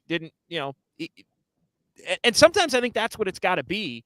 But yeah, I don't think Kaminga being back. I feel like it's impacted Kaminga more. Like Kaminga being back has impacted Kaminga not being what he was. Not that anybody could expect him to be what he was, because as Steve has said a bunch of different times, Steve Kerr, is a completely different freaking team than it was before, and it's got to kind of be on him to adjust. Go ahead, Greg. I know you got to run, so I'll give you can give your spiel on that and hang as long as you want to, but also know that you can dip whenever you're ready to. No, all I was going to say is great to be with you all. Hopefully get to do this more if and when the Warriors have a playoff series. That will be a lot of fun to be recapping those games. No back-to-backs, better planning abilities. Should be great. And JD, if I'm not mistaken, 11:50 tomorrow, you're coming to my territory. That's what it sounds like. It'll depend on if I end up it's going to depend on if I end up at any of these 5 a.m. still open places on the beach. I'll text you around 10 a.m. See if you're still alive. Although again, 5 a.m. for me is only 2 a.m. for you guys. So what's my excuse really? If I'm going to bed, true. Even if I am out, just get some big face coffee, you'll be fine. If I am pulling a Mike Silver and the sun's coming up, while the night's ending, it's still kind of the normal time I'd be going to bed in San Francisco. So now we have JD booked for 2:50 p.m. Eastern. Yeah, so I really think you'll be all excuse. right. I could go to bed at 6 a.m. and get 8 hours of sleep. There you go. Exactly. Kyle, thank you for Kyle's Clicks chat. Great to see you as well. Thanks for tolerating me. We're going to keep it going. Or so. And you guys keep it going. I'm just saying, chat. Thank you for seeing. Thank you for tolerating me. And, did you want to answer the last thing we were talking about before you dip? I wanted to give you an opportunity to jump in on the Kaminga thing. Well, what was the exact question? Well, it's. Do you think he's impacted why things have not been the same in the last 6 games? We were kind of correlating it, even though it really has not been something that I've thought. I know some people are out. Kaminga's back, and now I haven't thought that. And again, if anybody would have thought that it would be me, the first one to point it out. I don't really think it's. I think it's impact. I think the new team has impacted him more than he has negatively impacted the team. But I also, Greg, don't think he's played well more often than he has. Yeah. No, I think we were talking about this with one of Uncle Looney's comments and jokes on you. As I was saying, it's a small sample size. Kaminga joined a very different team than the one he was with when he got injured on January 4th. I don't think he's necessarily played amazing either, but I wouldn't say that he's responsible for some of the other offensive struggles. And we'll have to just keep observing it on the offensive side. And obviously, Steph Curry coming back is going to be the real barometer because, boy, like Jimmy said, do they need 30 back? Yes, they do. They do. So, Greg, take it easy. We'll talk to you tomorrow morning and have a great show. And, we'll figure out we'll talk soon, man. Thanks, guys. Appreciate you. Thanks, all right. Greg. All right. Greg either can punt himself or Kyle can punt Greg or whatever. I like this view better. This is a better view. They got the orange and red seats here. It's I like that. It's this is actually a cooler building than I remembered it being. Even though I think Yeah. They, Well, go ahead. They don't have you set up in the dungeon that was Golden One Center. No Golden One Center dungeon. I don't know the people here in Miami that well. I know the people in Sacramento too well. I think they're like, yeah, we got to get this guy in the dungeon. Matt A here in the chat. Has anybody mentioned this yet? The starters were 2 points apiece at halftime. Well, I had it in my rundown of things. I don't know did you guys talk about that before? But I mentioned it. Well, no, we talked about how it was the 55 offense to was 10. so out of rhythm. Oh my god. The Warriors so bad. starter at halftime. At halftime. The Warriors were outscored the starters 55 to 10. The starters were a minus 45. The bench outscored the Heat 30 to 2 at halftime. So they were minus 45, Kyle. The starters, they were plus 28. It was 30 to 2. Now, again, still a net down 17 and not good. But yeah, I think the time has come to you can't be playing Draymond and Peyton and Jimmy without Steph. Like that, like you can't that I think the Warriors have gotten away with some of those lineups a little bit like that. Now you're hopefully getting Steph back, so maybe it becomes less of an issue. I think to go back, Kyle, to the Kaminga thing, I think, and this is not specific to, I mean, we were just talking about a non-Kaminga lineup, but I think as Kaminga has come back, there have been more lineups where it feels like there's less shooting. And the guys that were shooting well aren't. Like Podziemski and Moody were shooting well. Like I don't think either are great shooters, but they were both really shooting well. Those guys aren't. And so I think maybe that's part of why, God, it feels like they just don't have enough shooting, because when those guys hit, you kind of think they do have enough shooting, but then when they don't, you're like, damn, they really don't have enough shooting. Yeah. I also think part of the issue with Kaminga, especially when he just tries to force his way one-on-one, driving to the hole, he rarely looks to pass. And when he does, it's throwing like a he's throwing just a grenade to someone with like 3 or 4 or 5 seconds left on the shot clock. So it's not like he's creating a better shot anyway when he does pass. And then I was looking at like Andrew Wiggins and sure, yeah. He didn't do anything to really win you the game or lose you the game or cost you the game. But he had 5 rebounds, 5 assists, 5 steals and blocks. And my thing with Kaminga is, what can you do other than score? Because if you're not hitting, what are you offering me? It's like Buddy Hield. Like what are you offering me if you're not making shots? And with Kaminga, with his athleticism, you would like to think that he'd be a better point of attack defender and a better rebounder, but that has not been the case. Yeah, I think it goes back to the less is more thing that I always say with Kaminga. I thought initially he took one shot. I didn't even think he took a shot. I actually checked the box score, and it was kind of he took like a baseline jumper. It was kind of a floater. He missed it badly. I remembered the shot after, but I thought his whole first shift he didn't shoot. I thought there was actually, and I didn't, everything else kind of jumped off, so I didn't really get a chance to ask Steve. But I thought there was almost a concerted effort to not have him look to score as much in that first shift, like almost like they talked to him a little bit. And it's like, look, dude, you're taking us maybe out of the rhythm of the offense. Like if it's there, go. If it's not, keep it moving. But the indecisiveness is what can't happen. And so I thought he was almost trying to not look to attack, because at times he over dribbles or hesitates, and it becomes an indecision thing. And then I thought in the second part, I thought his second shift, he put his head down and went. I thought he did. I thought that was his best part of the game, was that second quarter where he put his head down and went, and he was decisive at that, and he drew fouls. Now the Heat are pretty good defensively and good defensively on the interior, so they still stopped him a couple of times.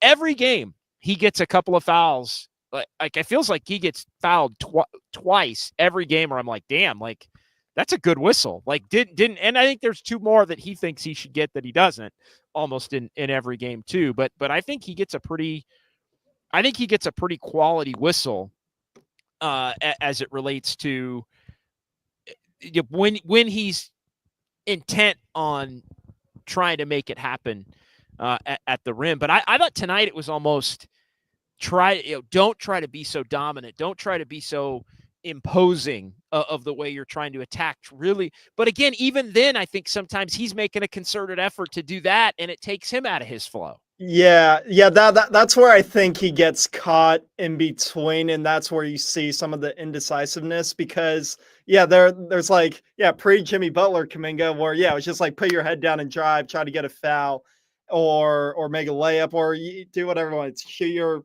fadeaway midi. But now it's like he has to really make a concerted effort to play within the system, and I think he's just like torn in between when should he put his head down and drive, and when should he like play within the system and pass and cut and keep the ball moving.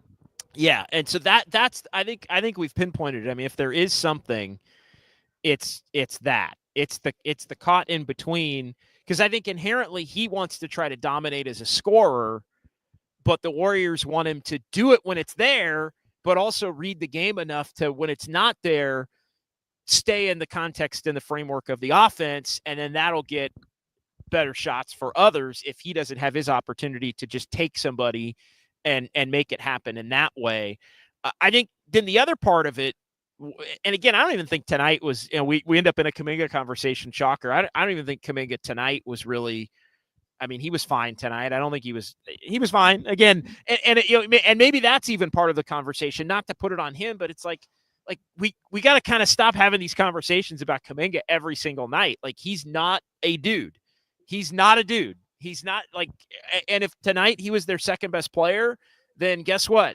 Your second best player got their ass kicked by Miami, who stinks. That is a thing. And again, that's not to put it on him, but that's a thing in and of its own right. It has to be the other way. For this Warriors team to succeed, it has to be there. Forget about the scoring, though, and the shot selection and all of that, because we have talked about that a ton. It's the Wiggins stuff. It's the other stuff. And that's the part where it's like, God damn, if he could at least do that stuff or wanted to do that stuff, then he could still be on the court as a 6'8" guy that can make some other things happen. But he's way too inconsistent with the other stuff. Like, even forget about scoring shots, all that. Like, he just defense, hustle. Like, he's just not far enough along there either to positively impact the game without scoring 25. And so they're kind of stuck, or at least they're getting closer to, I think, potentially being stuck. Yeah. No, I definitely think, and that's part of the frustration with me, is you see a guy with all the talent and athleticism, or at least the athleticism, and you think, well, why isn't he grabbing 8 rebounds a game? Why isn't he blocking 2 shots a game? And like the thing I give Moses Moody credit for is, we asked the question, who was going to be the point of attack defender when Wiggins was gone? And Moses Moody has stepped into that role, and he's good for like 3 deflections a game just with his wingspan and being that point of attack defender. And I think that's where I hoped Kaminga would maybe put a little more emphasis in once Wiggins was gone. I know the injury kind of stopped things, but yeah, that's kind of where I Kaminga. That makes sense. Let's get to some chats. Let's do some Kyle's clicks. We've had been on here for I've jumped in about 45 minutes ago or so. Enrique Rivera, Dre shooting threes at a high volume every game is a recipe for disaster. Yeah, the Warriors won some games okay with that. Tonight 0 for 3. I think 3's probably the limit. I think you could say 2 potentially is the limit if he doesn't hit one of the first 2. But again, teams are defending him in a manner where he kind of has to take some of these. And so I think, it's the balance, but it's also the floor balance of who's going to be out there on the court with them. Reed the Steed, I think they expected Jimmy to have a bigger game. I think that's a really good point. I mean, I was looking around at halftime, and I put out on social media, I thought Steve was going to change the starting lineup in the third quarter. Like I couldn't believe that he didn't. The Podziemski, Moody, Draymond, Butler, Payton lineup. Like I thought he might go to Looney and Buddy Hield for GP and maybe Moody, because Moody was 0 for 9 from 3 tonight.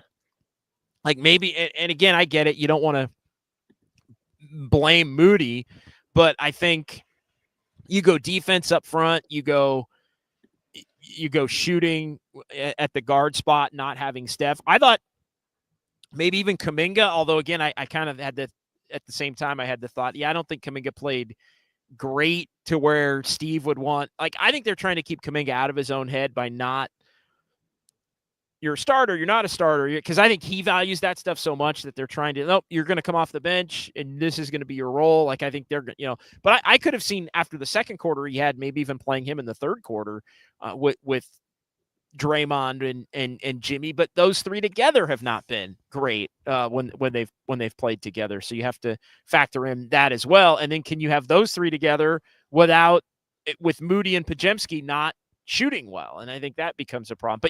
But to go back to Reed the Steed's point, I think you're right. That's fine. We don't have to have it on the screen, but to go, I looked up at halftime and Jimmy was terrible. Like, it was one of his worst games. And I don't know whether he was overthinking it, whether it's, family and friends and all the stuff that comes with being back here. 5 a.m. beach bars. I'm kidding. But I don't know what it is, and here's the other thing. Maybe he really wasn't all that motivated to kick Miami's ass. Like we were talking about at the top of the show. Maybe he truly was past that and didn't have that. I think everybody thought they were going to see playoff Jimmy, and we didn't for whatever reason. Now, part of that is Miami was prepared for him. Free CA, JD, in your opinion, how many quality starters do we actually have? Well, I think Steph with Podziemski, that's your backcourt. Like, that's your backcourt. I think Moody and Jimmy have worked to this point, and I would start Draymond at center, and I would look to get Quentin Post in there, and then you look to get Kaminga in there off of that. I think, gosh, when you say it that way, like, how many guys just bona fide? Here's what I'll say, and I want to get your take on this, Kyle. Steph Curry's a starter, obviously. Yeah. Jimmy's a starter. Draymond's a starter. Those three for sure. How many quality starters do the Warriors actually have? The next, I want to know the next guy after it, like, it's probably Podziemski. The next guy that's closest to it. Like, and I think Moody and Podziemski have obviously been in the lineup lately, but even then we're like, is Podziemski for sure an every game starter in the NBA? Like, when you just take this team away, like, is Podziemski? I don't, but for this team he has been. Moody for this team he has been lately. But I think if you go around the league and you're like, I don't know. It's interesting. I kind of know what I know what Free CA is kind of getting at there. Yeah. It's just like when you ask yourself, how many teams would Pods and Moody be starting on for like the other teams in the NBA? It's like, totally. How many teams could you count? But you have your definite three. The thing that I wonder, and I was just kind of wondering this out loud earlier with Greg, was with Quentin Post. And I want to get your thoughts on this, because I brought up the issue of the Warriors' lack of a second consistent shooter, because they haven't gotten it from anyone else aside from Steph. But like Quinn Post has been shooting above 40%. So, but in the playoffs, he is going to be such a liability on defense. So I'm curious, trying to tie this quality starters and my glaring issue with the Warriors. Like where would you see Quinn Post minute wise? How many minutes do you think he would get when we get into the playoffs? And he didn't play well tonight. I thought tonight, and again, it's a hell of a lot easier to do when Steph's not playing. But I thought tonight the Heat, for who was playing for the Warriors, I thought the Heat exposed basically everything that this team can't do without Steph. Which again, that's what you do if you're going to win a game. Expose a hell of a coach. The Heat really wanted this game badly. I thought Bam Adebayo was outstanding in this game. I mean, Alec Burks was destroying the Warriors. I mean, who didn't play well really for the Heat? But to go back to QP, it depends on the matchup, and and I think that could wind up being the Warriors' downfall, Kyle, is that too many of these guys maybe depend on the matchup. And I think over the last few weeks, we don't know the answer until we actually see them play in playoff series. But would you be surprised if the Warriors got to a playoff series and you were like, damn, like Moody's been really good, but he can't, he got his chance to start in this playoff series, and it was a whole different thing going up against other teams' starters in that level of an environment, even being able to play with Steph and being able to play with I mean, they may take some lumps just on that. I mean, Moody never having the opportunity to do it. And again, I'm not saying he should have had the opportunity to do it. He got the opportunity more than others, obviously, from 2 years ago. Pods could struggle, and it wouldn't surprise anybody in that setting. Kaminga has barely played in the freaking playoffs in his career. Like, he's played less meaningful minutes in the playoffs than Moody has, which is kind of crazy to think. And when he has gotten the opportunity, the one time he did get the opportunity, he was not good. So Quentin Post, I'd put in that same category. Like he could help in a lot of the ways he's helped, but he could also be horrible. I mean, there is a very, but I could say that for all of those guys. Like, again, that's part of getting to a certain point, and then, hey, this is your team. And you find out, and you learn who's going to grow from it, and you also maybe learn who's got to go at that point. Yeah, no, I was thinking to myself,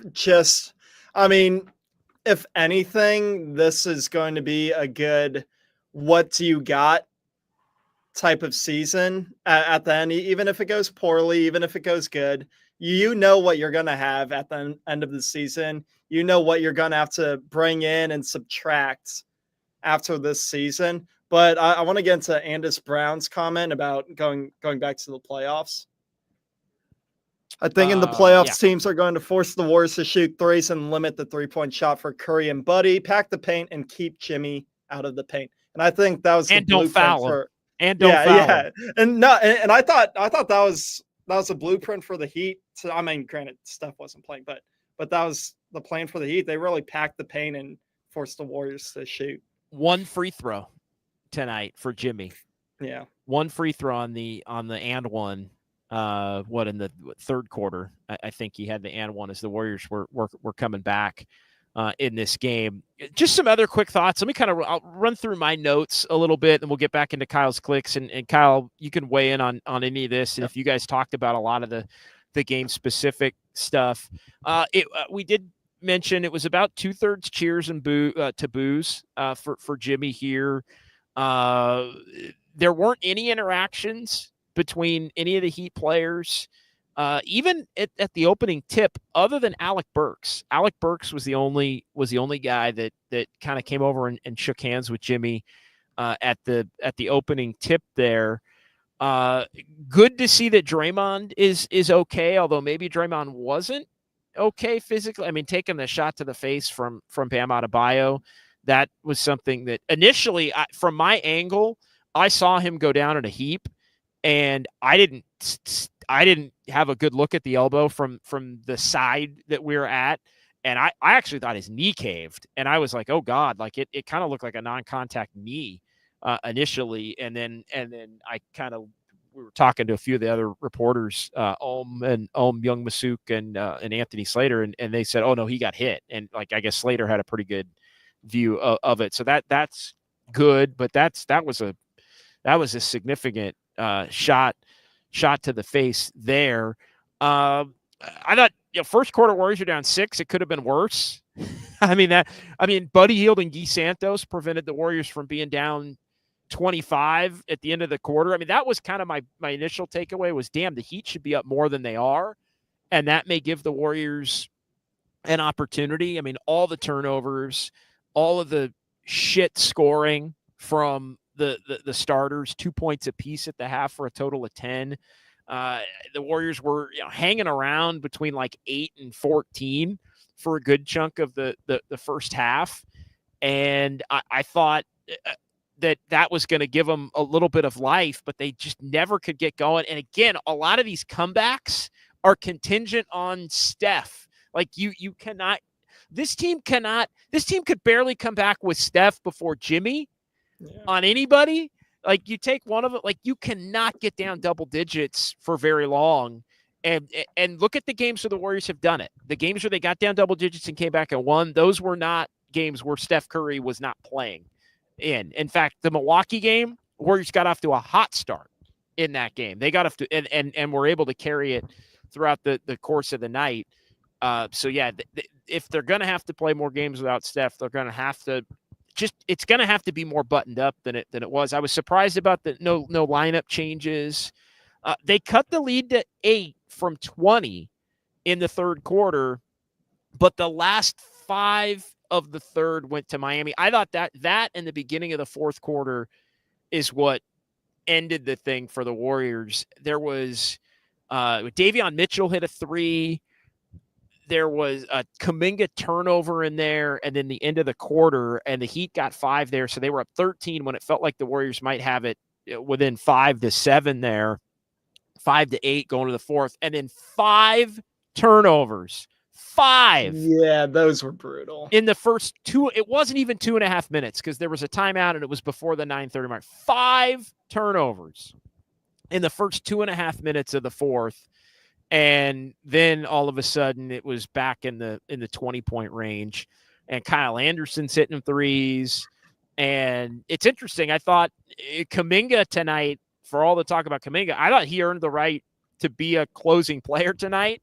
If the game had been close, and immediately, Kurt rested him, got him back in the game, and immediately the Warriors went down 20, and then they went down 23, and then the rout was on. It got ugly, and everybody in Miami went home happy tonight. So those are just kind of the general overview thoughts on this one. Steph in line to play Friday, and the Warriors with another day and a half, I guess, here in Miami before going to New Orleans, and the Pelicans on Friday.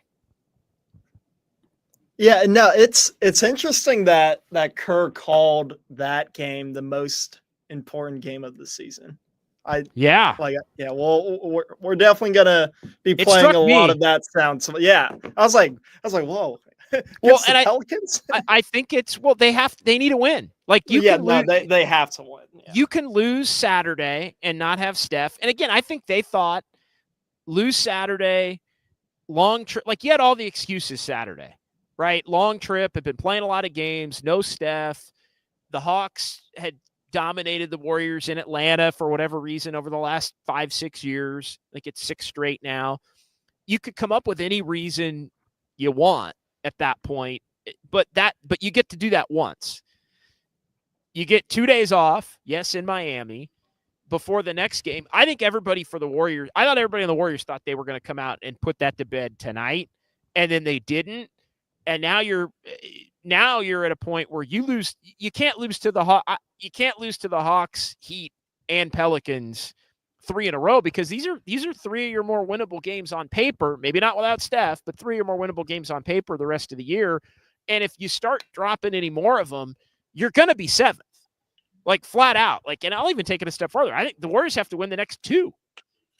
Like, they got to win in New Orleans. They got to win at San Antonio, because then you're playing Memphis and the Lakers after that. And LeBron's back. And I know the Lakers have been they've been a little messier lately with the ins and, not having LeBron, and then Luka was out, and then they get one back, and then they're both back. Like, it just, they've been a little, they're trying to figure it out as well, but you're not playing them for another week and a half. So I think you need to expect that they will figure it out by the time that the Warriors play them, because usually, especially down there, they do figure it out by the time the Warriors play them, especially as it relates to LeBron, and then Denver, and then Houston.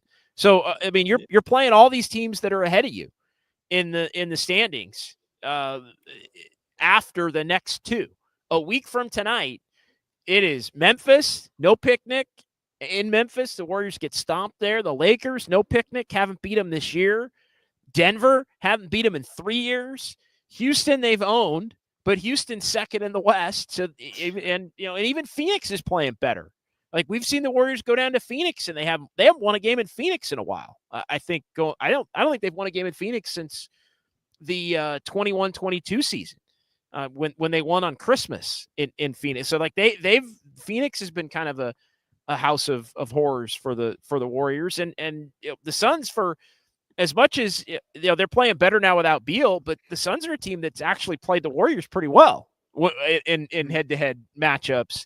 And then it gets a little easier with San Antonio and Portland, and a game that could determine 6 versus 7 is the final game of the year at home against the Clippers. But you lose the next 2.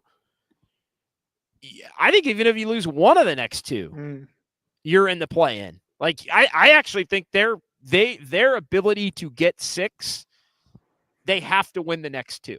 Again, it won't look that way, because they'll be a half up or a game out, or, like, even if they lose them, they'll still be right there. But they lose the next 2, they could very well be 8th and a game out. And it again, it'll look like they still have a shot, but with the schedule that they have, I think that spells trouble, Kyle. Yeah, because I mean, I would say I would be happy with that 4-game stretch against Memphis, Lakers, Denver, and the Rockets. I think I would be happy with 2-2, honestly. And right. But that's still and it's too, like, yeah, it's Houston all against Houston West and which other one? opponents. Houston and which other one, right? Yeah, they never win in Memphis in the regular season. The Lakers have kind of owned them this year, at least. Does Anthony Davis change it? And Denver, I mean, shit. I mean, I was like, yeah, Denver. I think the Warriors, could beat. I mean, Denver. I'm thinking thrice about Denver after the game that they pulled off last week. Apollo Crews, these turnovers will catch up with them later on down the line. Yeah, I think that's definitely going to be problematic. How about our guy, LA Night Stalker? JD, do you regret? I'm looking at this one. I don't know if you have this one. JD, do you regret all the victory lapping y'all did about Jimmy? Dude is not that guy, and Pat Riley dodged a bullet. What? Like he's a good player. He's their second best player. Like, the Heat stink without Jimmy. And we stunk before Jimmy. And the Warriors. I mean, get out of here. And then I think LA Night Stalker likes the should have kept Jordan Poole. Yeah, should have kept Jordan Poole. You might have won the last 2, and they would have been like your 5th and 6th wins in the last 6 weeks. But you would have won the last 2. Yeah, I'm down. You would have won the last 2, but you'd be 6 and 15 in the last 21. Gene, how many games left? They have to go. Well, it's easy. It's an even 10 now. 41 and 31, 9-1. No chance. No chance. Give me a percentage chance they go 9-1. I'm going to say no chance they go 9-1. No chance. Yeah. We were talking. I was on with Copes and Derek Papa, and Copes said 8-3. it was like the baseline, and that was, and Right I said, before yeah, I tonight. think you would take 8-3, right? I think you would take 8-3, and if 8-3 isn't good enough to get 6, then that means somebody else was better than 8-3 to get it. So you would still feel good to go back to the momentum conversation. You'd feel good if you finish 8-3, even if you end up 7, you'd feel good about it, and you let the chips fall where they may. But now to get to 8-3, you got to be 8-2, because you just gave up one of those losses. And 8-2 to me feels like the limit. I'm not going to say they can't, but I would bet more on 7-3 being the high end now. Yeah, I was thinking 7-3 is the more realistic ceiling. But yeah, I mean, yeah, if you go 5-5, you could kiss the 6 seed. Yeah. Let's go about 5 more minutes here, and then we'll call it a night. And appreciate everybody watching on YouTube and Twitch. Reed the Steed, is Buddy a starter if he's more consistent? I don't think Buddy's good enough on this team to be a starter, because he doesn't do anything else well, really, other than shoot. If he's going to be a starter, you got to have 4 really good defenders. And I don't think the Warriors, like, can you start him and Steph with 3 great defenders? I mean, maybe, but he's also small. Like, he's also 6'3". Like, he's just not, like, if he was 6'6", 6'7", maybe. EB here, Butler is just saving it for the playoffs. He doesn't care about everybody's drama. I think that was true tonight.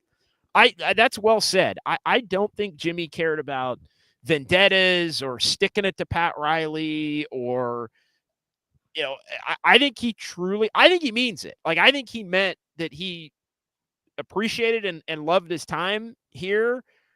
He didn't want to be here anymore for whatever reason. The money, the feeling unappreciated, Pat Riley, the relationship was once great, and it's not. It got to a point where whatever the reason was, Jimmy did not come in here tonight with something to prove, which is interesting. I think he is going to have something to prove come playoff time, not to the Heat, but just toward, being on a good team that can win and contend. Darren Brazil just feels like this team is crashing back down to earth after a great start after the All-Star game. I can't say that with 2 non-Steph losses. I can't go that far with it not having Steph for 2 games. I just think this team's I just don't think they're very good without Steph, and I don't think they're very good without Jimmy. And I think we maybe fooled ourselves into thinking that they could win some games without Steph because they had won some games without Steph. I think that was a complete fluke. Like that, some bad teams, some teams they own. I mean, half of those wins were against the Pelicans or the Rockets, and the Rockets are a team they own. Digum 117, how many mid teams have the Warriors lost to this year? I mean, they've lost a bunch of games to a lot of different teams. I mean, we can go through. I mean, define mid. I don't think anybody. Are the Clippers mid? I don't know. Oklahoma City. I'm going to run through the West real quick, Kyle, and we'll both answer. OKC's better than mid, right? Oh, of course. Yeah. Houston's better than mid, in my opinion. They're better than mid. You may not think they're a legitimate 55-win team or whatever they're on pace to be, but they're not. Houston better than mid for you? Okay. Denver's better than mid. Yep. The Lakers are better than mid. Yep. I think Memphis, again, no matter what your opinion is of them, Memphis is better than mid. Yep. I think the Clippers and Timberwolves are better than mid. Yeah. So I don't know how many mid teams. So then is Sacramento mid? I actually think Sacramento's worse than mid, but their record says they are. Their record says they're mid. Okay, they lost 2 games to the Kings. Are the Suns mid? I think you could make a case they're worse. Okay, they've lost 2 to the Suns. We'll give you that. Yeah. Dallas, I think we have to throw out because they were not mid before the trade. They were better than mid before the trade. So Dallas, you got to throw out. And I think Portland, Spurs, Pelicans, Jazz are all worse than mid. So there's like 2 mid. There's like 2 teams I'd consider mid in the West. I don't know. Maybe I'm taking this too literally, but who in the East is mid? I think Milwaukee. Milwaukee feels mid to me, even though they have a similar record. Like Indiana. Indiana. All right, Warriors got beat by Indiana like they always do. I guess they got swept by Indiana. Is he okay? So that's 6. They beat Milwaukee both times. I think Milwaukee's kind of mid. Is Detroit mid? I think Detroit's Yeah. Okay, Yeah. Detroit's mid. Yeah. All right, they beat Detroit twice. So I think Atlanta. I think all the rest of the teams in the East are worse than mid. I mean, I guess Atlanta. I mean, I guess technically Atlanta's mid. I guess technically the Magic are. The Magic are. But the Warriors went 3-1 against Atlanta and Orlando this year. So So there's, the Sacramentos and the. I think more so what Tigam is saying here is like how many games did the Warriors lose to like the Raptors and the Nets and the Jet, like those gimme games as well. And I feel like at the end of the year we're going to be looking at like that Jazz game where you were up by 10, 11, 12 points with 2 minutes left and you choked that game away, like games like that. More so that we might be looking at the end of the year where we're like, damn, if we literally just won that game, we would be the 6th seed. By the way, JC Mack, the Heat swept us. He said, I should have. I mean, the Heat now are worse than mid. I don't know what the Heat are, but they did lose to the Heat twice. So that again, that counts for something. That definitely counts for something. All right, let's get a couple of more here. We'll wrap it up. Moody looked like an AI that was malfunctioning. That's funny, Enrique. I like that one, bro. All right, let's go a little bit rapid fire. Kaminga is like Kyle Harrison, a reputation created out of thin air. I do think Kaminga. I mean, again, if you've heard me, like I do think he's been gassed up.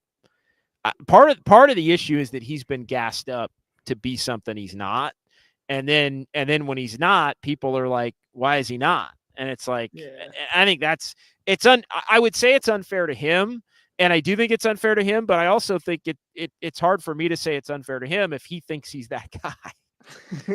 Right. So like I think he thinks he's the guy whose reputation has been created out of thin air, but I don't think that's an outlandish take. JC Mack, our roster have high talent, low IQ, or low talent, high IQ players apart from Steph and Jimmy. I think Draymond is both. I think Draymond, again, defense is talent.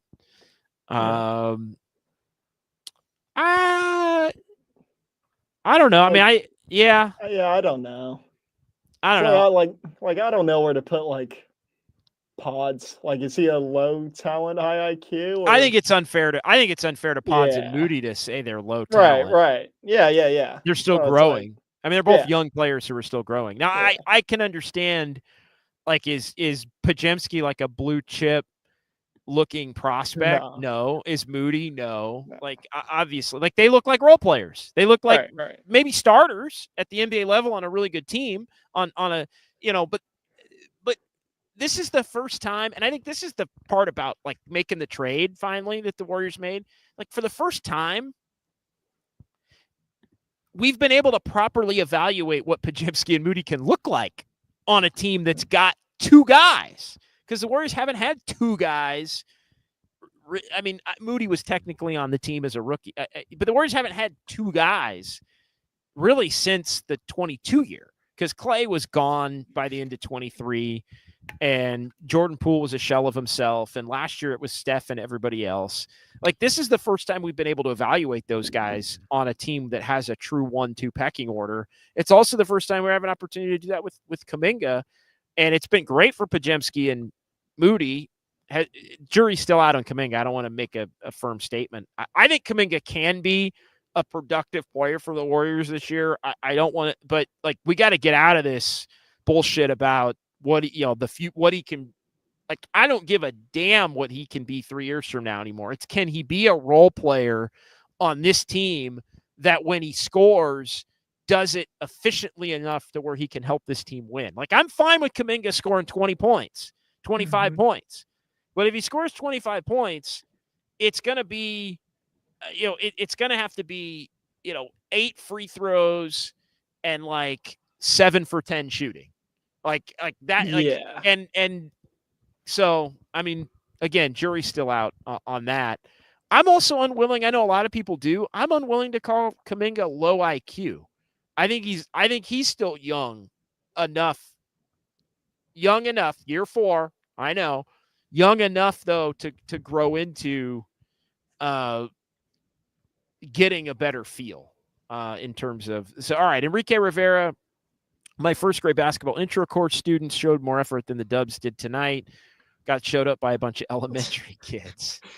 Yeah, I mean that is kind of how the game played out. I think when it was all said and done. Let's do a couple of more, Kyle. I'll let you kind of decide how many at this point, since you've been more locked into the chat than I have. Danny, back on the rail of losing to teams you should win against. Look, it's frustrating. I'm not sure about these last 2 without Steph, but again, I think the last 2 games have given everybody. It's made everybody think about the 25 and 26 team a little bit. I think it's brought everybody back to, oh God, remember this from like 6 weeks ago? This was not good. I'm looking at one here. Ed Marsh, Steve Kerr's ego will make the Warriors miss the playoffs. You want to weigh in on that? FOH, like Ed. FOH. I was like, yeah, I didn't really understand it. I didn't understand it because he doesn't play the good players, Kyle. He only when they lose. He only plays the shitty players. I'm just kidding. It's the same guys. I'm just kidding. When they lose, when Moses Moody's been awesome, and they lose because Moses Moody goes 0 for 9. Steve Kerr should have known that ahead of time and just should have not played him. Should have played Kevin Knox. I'm kidding. I'm not being serious. All right, 2 more. Okay. We'll do 2 more. 2 more. And let me tell you, JD, I feel like you could imagine this, but the chat was having a lot of fun while Greg and I did like 30, 40 minutes. I like that. So we have. I didn't star all. I didn't save a lot of them. I saved a couple. But here's one that I showed earlier. JD having cigars with Rick Ross and Pitbull. Okay, yeah, these are good. I like these. JD at the bar introducing himself to Pitbull as Pitbull's brother. Also good. San Jose Jazz fan 4. No, that's pretty good. These are fun. When we did the Chicago show, we had a lot of people. It was like a chat before we started, which was pretty awesome. Few of those. There was another comment that was like, what beer do you think JD's on now? 4, 5, 6? Well, the problem is you can't do that if you're down at the press conference. You can do it if you're not on the reason I can do it is because I'm not on the press conference when I start having them at Harmonic. But good stuff from the chat tonight. All right, Kyle, let's end it on that note. Kyle, appreciate you, brother. You and Greg for getting things rolling here. YouTube only. Our next YouTube only is a week from tonight, so it'll be some semblance of me and Kyle and maybe Greg for a little bit, maybe the 3 of us for a bit as well. That'll be when the Warriors take on Memphis a week from tonight, and it's YouTube Tuesdays here the rest of the way. All of the Tuesdays starting with tonight are YouTube Tuesdays. And all the rest of them are going to be over the air on KNBR here until the end of the regular season. So big thanks to everyone in the chat. Big thanks to you, Kyle. You have a final thought? Final thought. Thanks to Greg for kind of driving the show. To begin with, we had some good points. He did well breaking down the game. We got into some great chats as well. I had some fun. But yeah, 2 hours and 8 minutes, no commercial free. I feel where like else can you get it? we're like, I mean, I feel like and here's the thing, like, I feel like I've barely worked because I've only been on like the last hour and 15. So we won't do it this way It's a again. light day. I feel like, well, at least in terms of like actually Yeah, talking to the right. people. I mean, it's been pretty busy here tonight, but Yeah. we'll tighten it up a little bit here moving forward. Not trial and error night here for Dubs OT. So we'll talk to you Friday. Kyle, back in the home studio, not on to New Orleans. For me, will be the next away game for me is going to be in LA to close out the trip. But the next, what would that be? 3 New Orleans and then San Antonio and Memphis. The next 3 will be from the home studio back in the Bay, then and then LA and a couple of games at Chase, and we'll kind of go from there. So good stuff for Kyle and Greg. I'm JD. Talk to you Friday. KNBR, the Sports Leader.